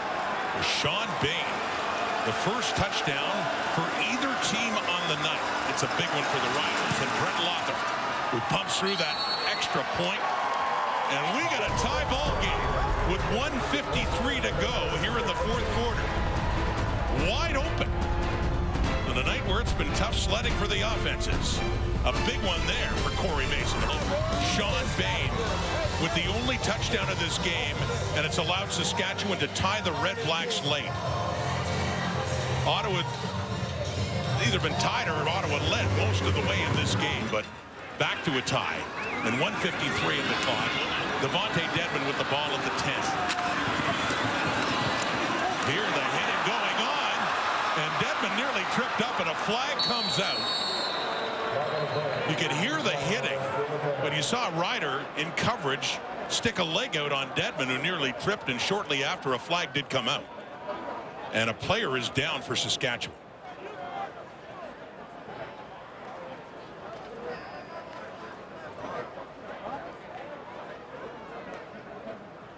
A big collision over there.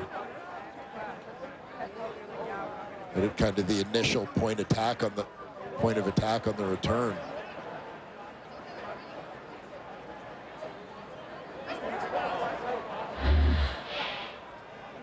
You're going to see Baldonado coming down in coverage. Just a big collision there.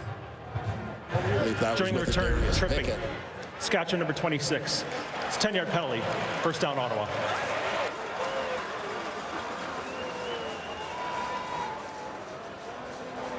It's a 10 to Haka Baldonado. Let's have another look at how Sean Bain got so wide open on that game-tying touchdown. Yeah, and it's kind of a 2-on-2 situation out to this side of the field.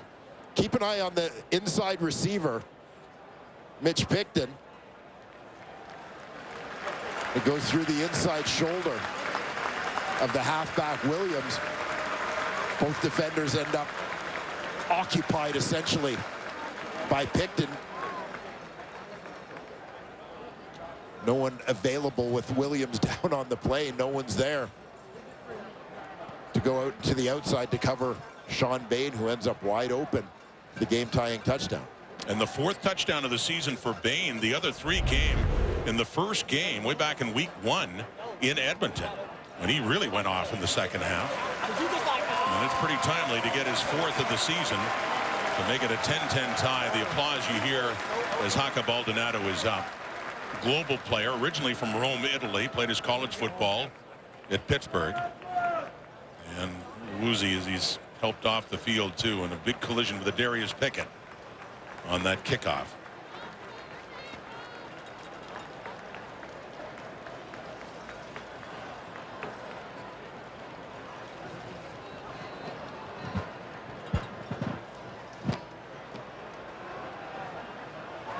We saw Baldonado earlier as one of the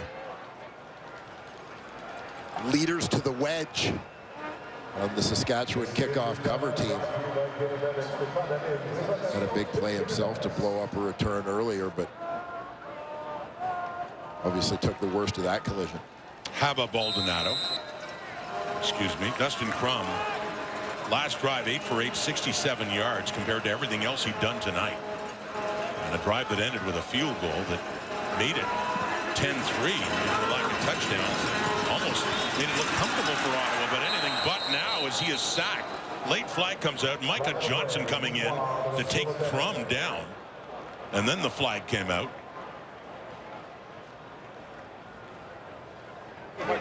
Holding.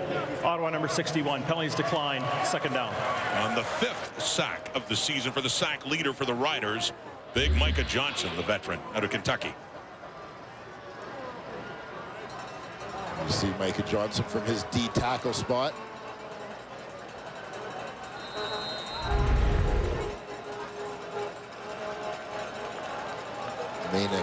very productive from his D-tackle spot now in his 9th season. A lot of strong tackles in the Canadian Football League, and I'm sure he would rank among the stronger ones.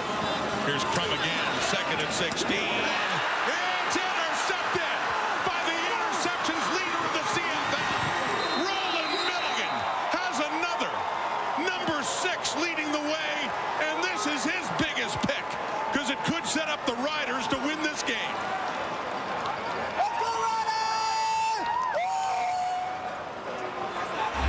Roland Milligan continues his magical season. Here you can see him drop in coverage. Eyes on the quarterback, sees the Ackland route coming towards the middle. He's watching it all the way.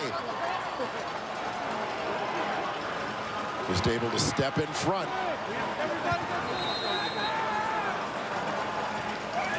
And add to his league-leading interception tally. Now it's all about ball security for Shea Patterson, Frankie Hickson, and the Saskatchewan Roughriders. Rider football at the Ottawa 31. Hickson has it. Breaks free to the right. Trying to break tackles. Coming up is Bennett Williams to limit him to about a 2-yard gain. So 2nd down and long coming up. 1:10 on the clock. And Brett Lothar, you see in the background, warming up. He has yet to attempt a field goal. As soon as I saw that dig, I was like, since he got that one late in the first half to tie it up at 3.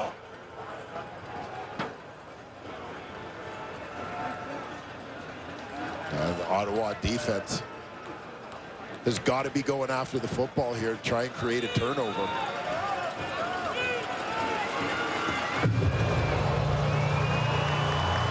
Again, for Saskatchewan, it's all about ball security, low-risk play. You see the stat right there on Brett Lothar.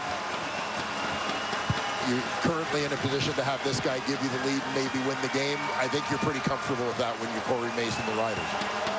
When it matters most, he has been clutch. It matters a whole lot right now in a 2nd and 8. Just setting it up in the middle of the field. Center it up, 1:06 on the clock. So still lots of time for the Red Blacks. This is far from a walk-off here, which is something, by the way, that Lothar had back in week 2 in Hamilton, and a bizarre ending and them picking up the victory for the Riders over the Ticats, part of a 4-0 start for Saskatchewan. So this put down around the 37. Longest on the year is 49 for Lothar. He's 20 at 26. This is clutch time now with under a minute to go, clock ticking. He said Red Blacks will still have some time, but first Saskatchewan wants that lead for the first lead of the night for the Saskatchewan Roughriders. 10 quick points here in the 4th quarter. It's a 13-10 ball game for the visiting Riders. field goal.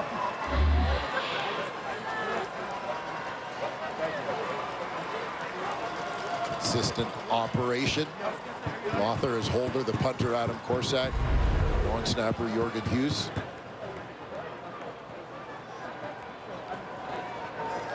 .45 seconds now, and the Red Blacks going to have to get the ball close enough for Lewis Ward, at the very least, to tie this game.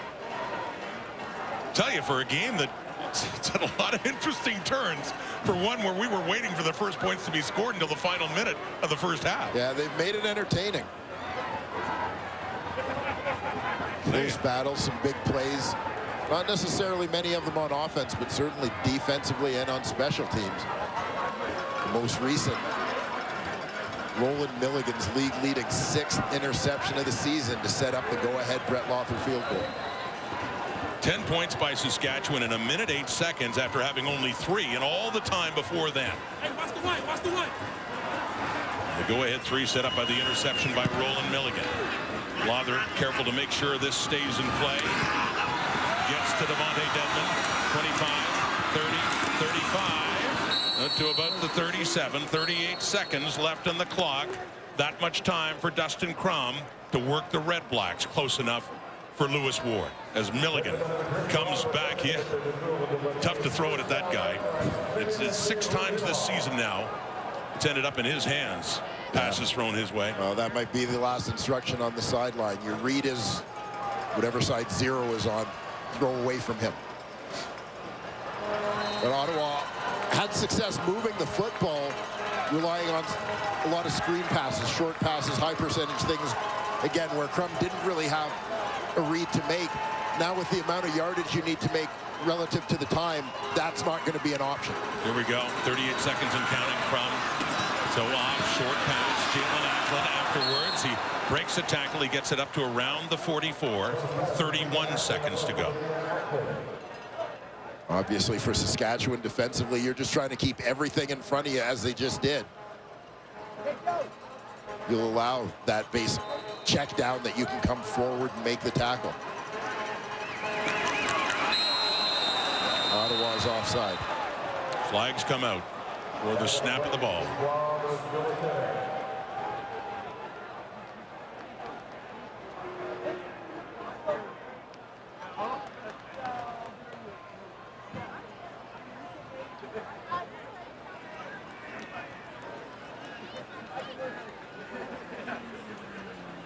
Offside.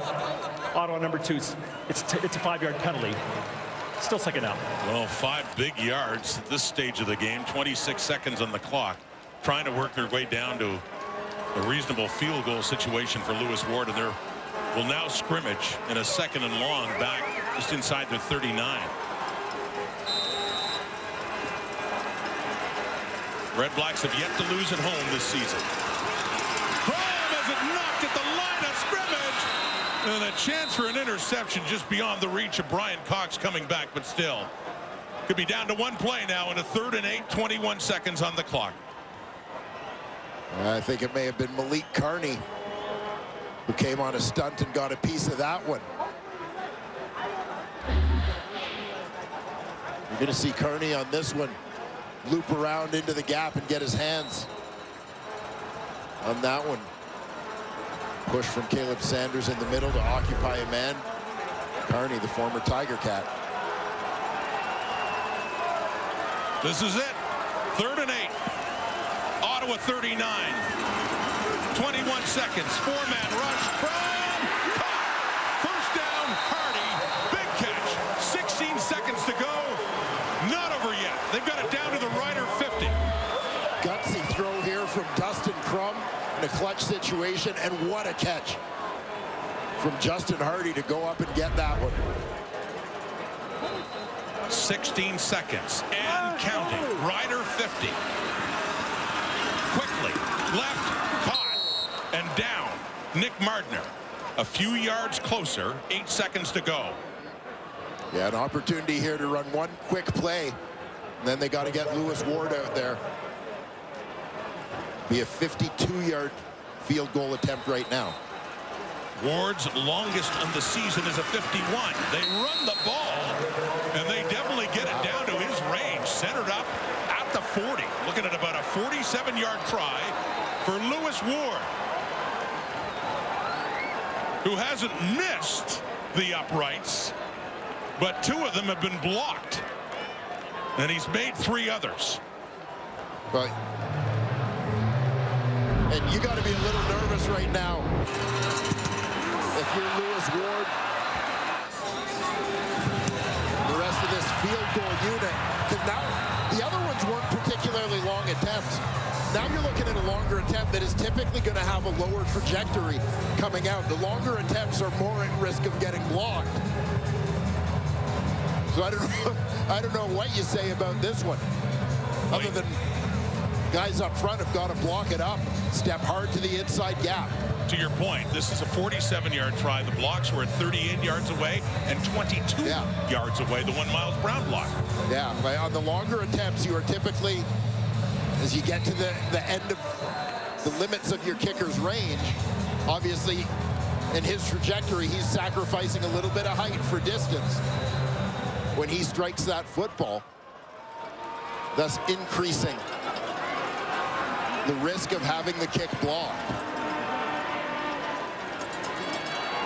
47 yards.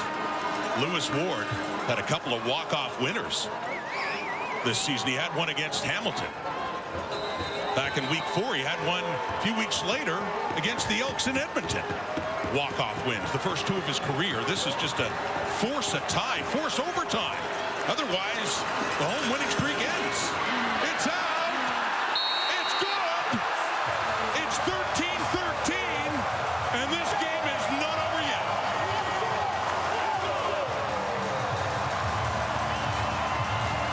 But the fourth quarter is. And once again, we have overtime in the CFL. What drama at the end. First, a field goal by Lawther, and then Ward. Tie game. Getting ready for the third overtime game this season. We just had one 2 weeks ago in Toronto against Winnipeg. A refresher on the rules. Teams will play a maximum of 2 mini games. Each team gets to scrimmage from the opponent's 35. After any touchdown scored, they must go for 2, and the team scoring the most points in the mini games, the second one only if necessary, will earn 2 points in the standings. Otherwise, if it's still tied after the 2 mini games, it remains a tie as a final. Now the coin toss. Okay, man, welcome to overtime. Saskatchewan, you're the visiting team. You're going to call the coin toss. LCF is heads. The club logo is tails. What's your call? Tails. Tails. Saskatchewan is called tails. It is a tail. You can have offense or defense first, or choose an end. Defense. Defense first. Where end are we going to play at? We're going to play down there? Okay, Saskatchewan's on defense first. Good luck, man. As spoken by the referee, Tim Croker, and they always want to go second. We saw that a couple of weeks ago with Winnipeg and Toronto. Advantage Argos, and they ultimately won. You want to know what you need when you put your offense on the field, plain and simple.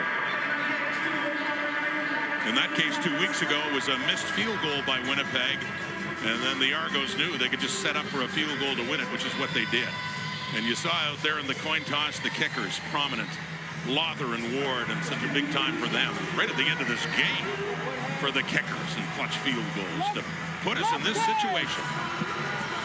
Bob Dice and the Red Blacks still a chance to remain perfect at home. They come into this game at 4-0 on home field and a record of 5-2. And the Riders, they're losing 2 straight games after a 5-1 start, trying to get back in the win column and overtake first place alone in the West. And both teams can still challenge, by the way, in this overtime session. So starting at the Rider 35, the Ottawa Red Blacks going first on offense. Dustin Crump. Overtime begins. 1st and 10. Crump. Look to his right. And it's caught by Rhymes at the 10, just inside. So a big play for the Red-Black offense right out of the gate to get them down around 1st and goal. It will be. It's inside the 10. Yeah, and I would contend that this is a play that's basically been set up by what Ottawa has done or maybe hasn't done through the second half of this football game, which is push the ball down the field vertically. I think you've got Saskatchewan now sitting up, anticipating a lot of screens, checkdowns, that sort of thing, and open up Dominic Rhymes a little bit further downfield. They mark it at the 9, 1st and goal, overtime. Rock Armstead, and brilliantly coming in is Micah Johnson to tackle him for a loss. Big Micah Johnson taking down Rock Armstead. Yeah, when Micah Johnson gets a hold of you, you're not going anywhere. No. As Rock Armstead found out, takes a handoff, tries to make a cut, but Johnson penetrating into the backfield, wraps him up, pulls him down. Human bear trap. He is that. We've seen many examples of that over the years. For Micah Johnson, his 11th season out of the University of Kentucky. So a loss of 2, 2nd and goal at the 11. Crump looking to the end zone, but taking off instead inside the 5. Touchdown! Dustin Crump does it again with his feet. Deja vu.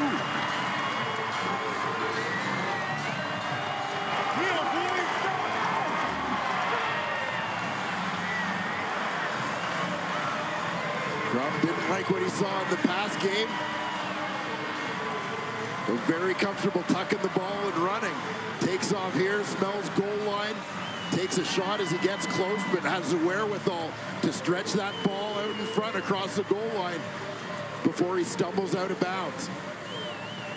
Not his first overtime touchdown. He scored one against Winnipeg in his first CFL start a year ago, and that was a walk-off winner for Crum and the Red Blacks, who went to overtime in back-to-back games a year ago with Crum at quarterback. So he has experience in these situations, that's for sure. Yeah, well, he got thrown into the fire last year, his first couple of games, as you said. Mentioned you get a touchdown, teams have to go for 2. This is not a choice. Trying to make it an 8-point lead. The fake, the lob, no, too high for the intended receiver. Rhymes couldn't bring that one down. It was high. It's a 6-point game now. And the pressure goes to the Saskatchewan Roughriders. Again, back to the point of the coin toss. Saskatchewan won. They choose to go second. Now they know. Obviously, they can't settle for a field goal. They're playing 3-down football to score a touchdown here. And if they can find the end zone, one would assume they would choose to go for 1. If they could, but they can't. Yeah. That's the difference. Mentioned they have to go for 2, so.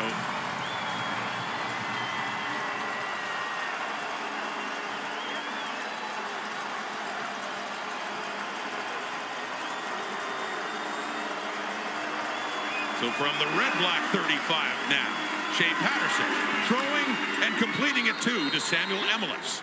Emelis has it down near the 25. So close to a 10-yard pickup for the Riders. Yeah, Emelis coming into this week as Saskatchewan's leading receiver. Third-year man. It's a grab on that one, and that'll move the sticks. So, again, playing 3-down football, that gives them 3 more chances, 3 more downs to work with right here offensively. So 10 yards exactly for Samuel Emelis. First overtime possession for the Roughriders. Down 6 points after the Crum touchdown. Taking the handoff to Hickson with time. Takes a look into the end zone. Coverage there. DeAndre Lamont right there with Samuel Emelis. It's incomplete. Yeah, it looked for a moment there like Emelis might have had a step. But DeAndre Lamont moving over to play that boundary corner spot early this season. With injuries in the secondary to Brandon Dandridge and Money Hunter. Lamont doing a fine job there in coverage. 2nd and 10. Red-Black 25. Patterson over the middle. Coming across. Myers had a good CFL debut. But he picks up 5 there. Davion Taylor makes sure he goes no further. So we have a 3rd down and 5 coming up. And as Dwayne talked about, the Riders know what they need. They can't kick a field goal. They have to go. And that's a great play in the open field by Davion Taylor. As it looked for a moment like Myers might be able to turn the corner, outrun him, and at least pick up the 1st down. But Taylor tracks him down. Creates this tough do-or-die situation for the Saskatchewan Roughriders. The Riders need about 5 yards, call it 4, just inside the 20, about the 19. 3rd down, here we go. Patterson knocked away. Ball game over. Sean Bain wanted a flag. Corey Mace is throwing his challenge flag out. So not over yet. Could be decided by what the command center sees. Yeah, and at the very least, worth looking at when you're Corey Mace. Saskatchewan is challenging the previous play for defensive pass interference. The play will be reviewed. And I mean, this is a play where it ends up being a contested catch. So on that premise, Corey Mace is going to throw the flag. But I mean, the fact is, absolutely nothing to lose for the Saskatchewan Roughriders at this stage, challenging this play. You have to. We'll see if Elijah McGee was there early on the breakup.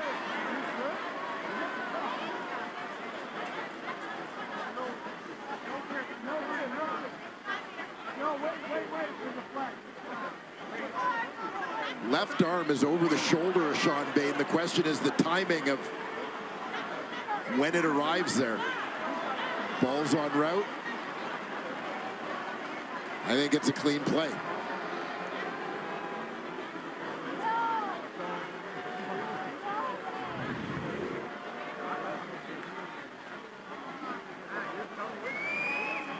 The replay official is Tom Valesi.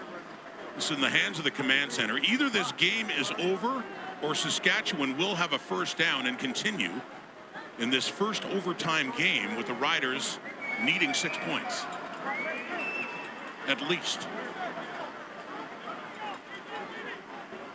What a decision for the command center in overtime in Ottawa.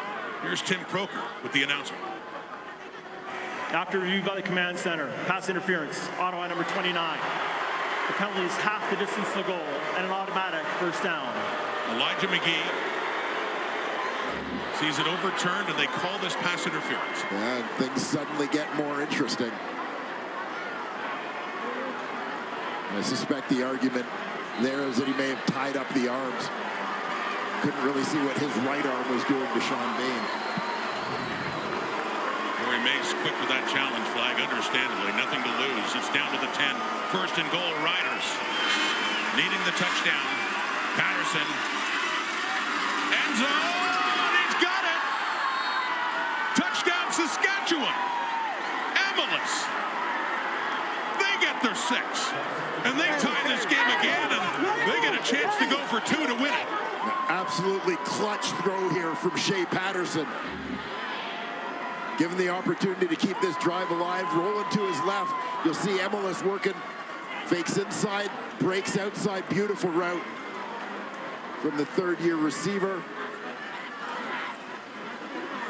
Safely down in the end zone to tie this one up, and now it's all about this 2-point attempt. A game so dominated early by the defenses. Low scoring. Interesting twists and turns right up until the end of regulation. And now it could all end here on a 2-point try by the Saskatchewan Roughriders. After all that, still a chance to end their 2-game losing streak and win this ball game. For 2 and the game. Patterson bubbled, drops. And another round of overtime comes off the fingertips of Sean Bain. We play on, and we see a challenge flag coming out for Bob Dice.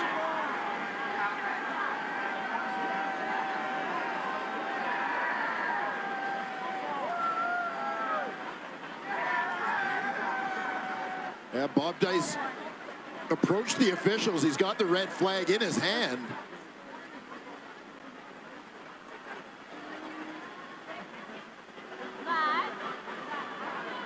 He hasn't actually thrown it yet. Had it there. I was thinking, what advantage could he have except for a better place to start the second overtime if there was a penalty? So he had it at the ready. He did not throw it.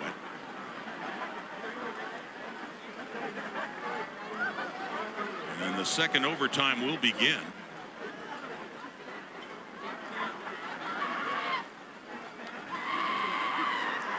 The action moves to the other end of the field. This time Saskatchewan is on offense first.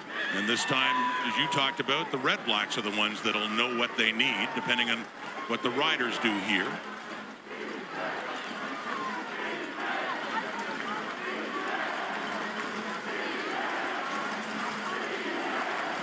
(19-19). It was 3-3 at the half. These two have been close most of the way.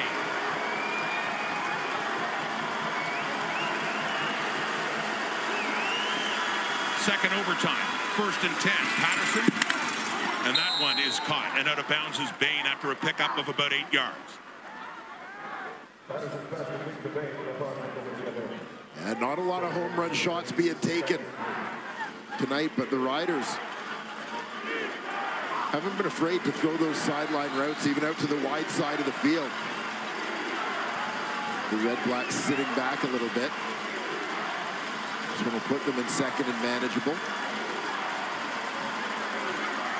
Down to the Ottawa 28. Call it 7, 2nd and 3. Shea Patterson throwing again to the right. Caught by Bain. Back to back. Those outs by Bain, and he picks up a first down. Sean Bain kind of working the sideline. He's a single receiver as they go with a tight end to the right side. Just a quick out in front of the defender.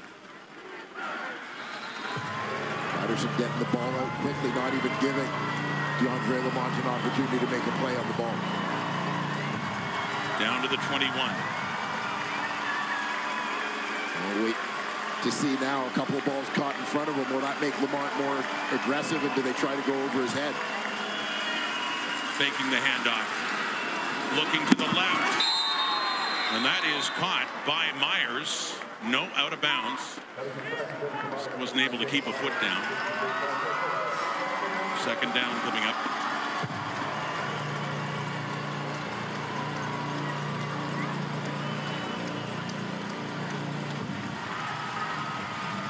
These teams have both known a lot of drama this year. Both have won with walk-off field goals, gone down to the wire. Ottawa did in its first game against Winnipeg after a long weather delay. Saskatchewan did in week 2 in Hamilton. Here they are in overtime, the second OT, and a 2nd and 10. Play clock almost down to 0. Throwing is Patterson, and that one is before Hickson. So we have a 3rd and 10 coming up, and Lawther will be coming on to see if he can give the Riders a 3-point lead. And you'll see Patterson with pressure coming as he's backing up as he throws this football. And as a result, it falls just short of the intended receiver, Hickson, heading for the flat. So the ball will go down at the 29. Lawther looking like the hero in regulation when in the final minute he had the field goal to put the Riders ahead by 3. And the REDBLACKS were able to come back and tie it and force overtime. Lawther up and through, and the Riders have an overtime lead again. This time, excuse me, their first overtime lead. They came back to tie it again, 22-19. So it's on their defense as Dustin Crum and the REDBLACKS will scrimmage from the Saskatchewan 35.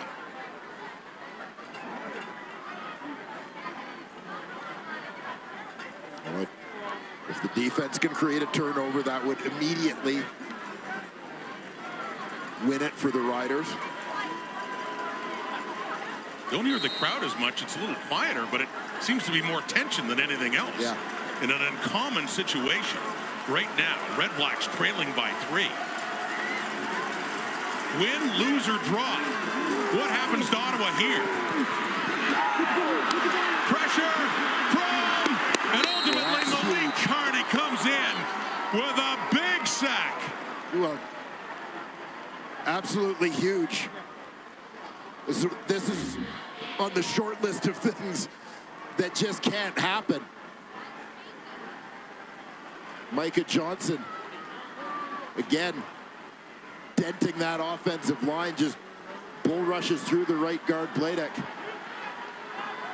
Be the first one to get to Crum, but you don't want to take that sack, as right now, if you had to attempt a field goal,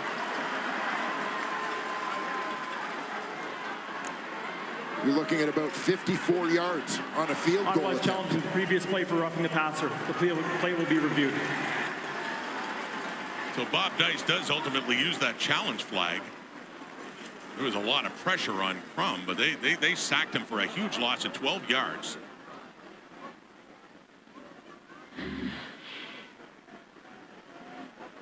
Here you'll take a look. Johnson reaches up high. He's got the front of the shoulder pads. May have grazed the side of the face mask. See here, not sure if Carney, possibly with the left hand, may have caught him up high. But it looked pretty innocuous on the initial look. Is this one of those we got nothing to lose challenges? Well, yeah, I think it is. You gotta take a shot, because what just happened from an Ottawa perspective, short of a turnover that ends the game, well, is about the worst thing that could happen. And this makes a different. I mean, you think about play calling now. Assuming this is not overturned, that the call stands and there's no penalty, do you play for a tie here? Do you play just to tie the game now with so far to go? I genuinely think you do. And that could be facing Bob Dice and the REDBLACKS now, who seems they would be fortunate to get close enough just to kick 3 to tie the game. Here's the ruling. After review, the ruling on the field stands. It's second down. Second down, but this would be a long try for Lewis Ward. It's at the 47.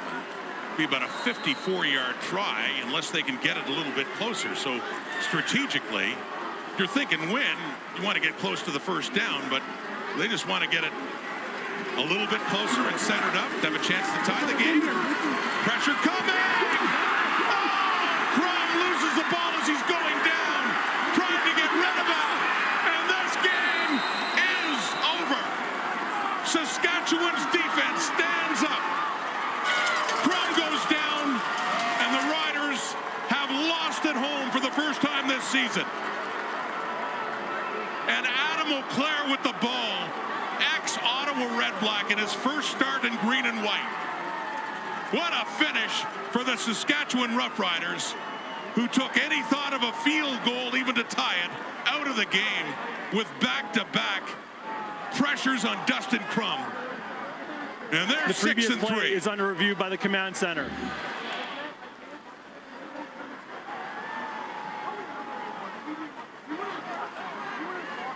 There you see the linebacker. So Kobe McLean, opportunity to get in the lineup with the Jameer Thurman injury on as a backup. There you see McLean coming from his linebacker position to get in on the play. And as soon as the first sack happened, there you see the initial contact by McLean diving into the quarterback. Took his feet, affecting Crum's ability to throw the ball or try to escape. And I think Crum lost it because he knows he's trying to throw it. He's got to get it out of his hands. No choice at that point, just to keep the ball in play. So he gets rid of it in behind and ends up being recovered by an old teammate, Adam O'Clair. Now, the command center was reviewing. So did I say this game was over? Did I actually say that? Well, the thing I wonder about is you saw the way that McLean slid in. Okay. Well, you'd think I'd learned my lesson, because it isn't necessarily over. Let's hear what Tim Croker has to say.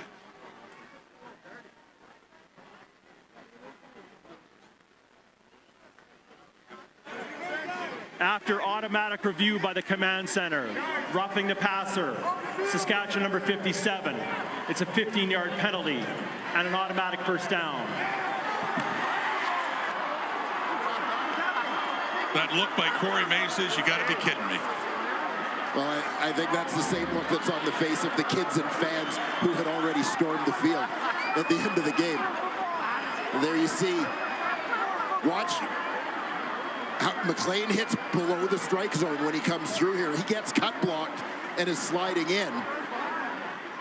You know, we saw the same thing called on Miles Brown in the first half on a play where he's not diving in to try and make the tackle that way, but kind of inadvertently goes low. The officials don't rule on intent. They are just ruling on what the hit is, and it's a hit below the knee, which constitutes roughing the passer.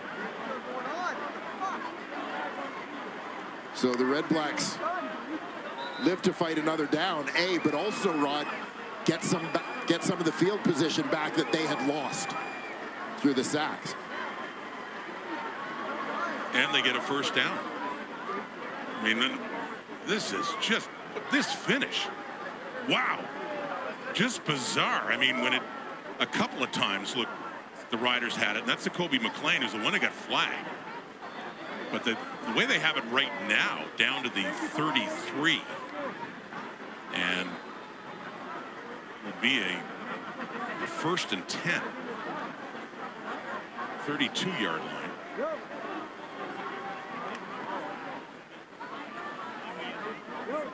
It's the game that wouldn't end. It really is.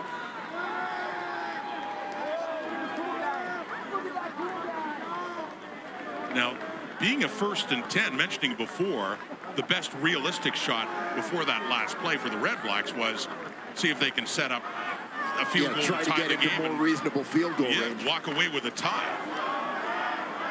This changes everything. It really does. 1st and 10 at the Rider 32. They play on.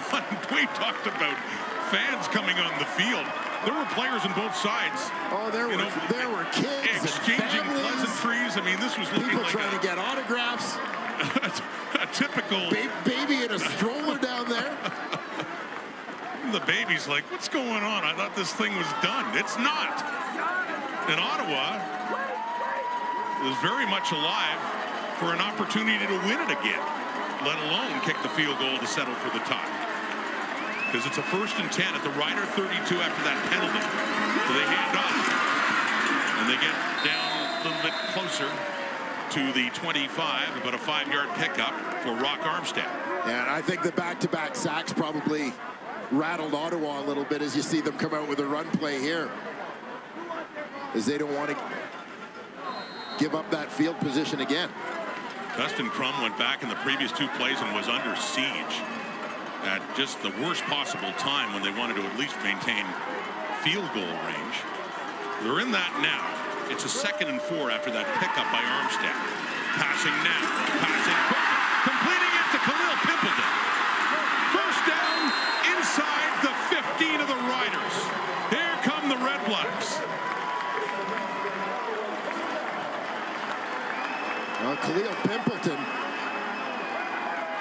who had been sidelined with a hand injury since earlier in this half, coming from the right side of the screen there, you see him crossing underneath.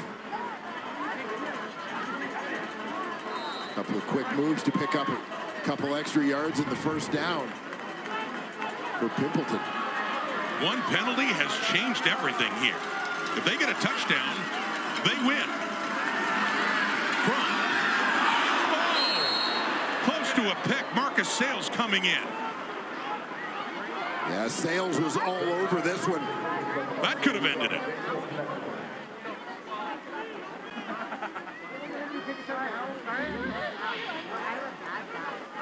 Here you have Sales sitting back in coverage, and watch. He is seeing the quarterback all the way.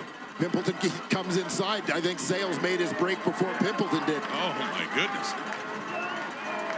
That was game. Yeah, that would have ended it. That would have. But Sales hung on there. What else these two have in store? Overtime. Rider 14. Caught inside the 10. That's Rhymes. Dominic Rhymes. And we got a 3rd down coming up. Now you have the, call it less than ideal situation. Fortunately, they didn't get much closer because that would have created a tough angle on the field goal, but short field goal from the hash mark. Remember, Lewis Ward, even on a short field goal try, has been blocked. But if he gets this, there will be no winner on the night. It'll end in a tie. Double overtime. The tee offset towards the middle a little bit. Ward up and through for the field goal that ends this game in a 22-22 tie. Can I say definitively the game is over? Can I say that? I think we're safe, Rod. We're going to wait a little bit longer, but no one seems satisfied by a tie. Understandably so. Looks like a bit of an issue between the benches. Little skirmish going on here. Of course, in the Eastern stadiums, the benches on the same side of the field. Not a lot of space between them. Has been a little conversation. But I mean, I don't know what to make of it. There's so many different things that we've almost forgotten about now. Give me your final thoughts on a game that ends in a 22-22 tie. The most exciting low-scoring game I can remember seeing in a long time. A lot of big plays, a lot of drama in this one. Probably some frustration for both coaches. Well, both had reason to think that they could win. Yeah. Or should have won. Yeah, a lot of twists and turns, but it is probably some level of karma that this one ends in a tie. Low scoring much of the way through. 2 late field goals in the first half, 3-3 at the half, and a furious Bob Dice still talking afterwards. But the bottom line is the Saskatchewan Roughriders and the losing skid, but not with a win. They improved to 5-3-1. The Ottawa REDBLACKS still have not lost at home field this year, but not as satisfying a way. A result, a field goal chosen in overtime to end this with a tie, and they improved to 5-2-1. Thank you for watching. An interesting game, to say the least, in the nation's capital. Sports Center is next. Good night, everyone.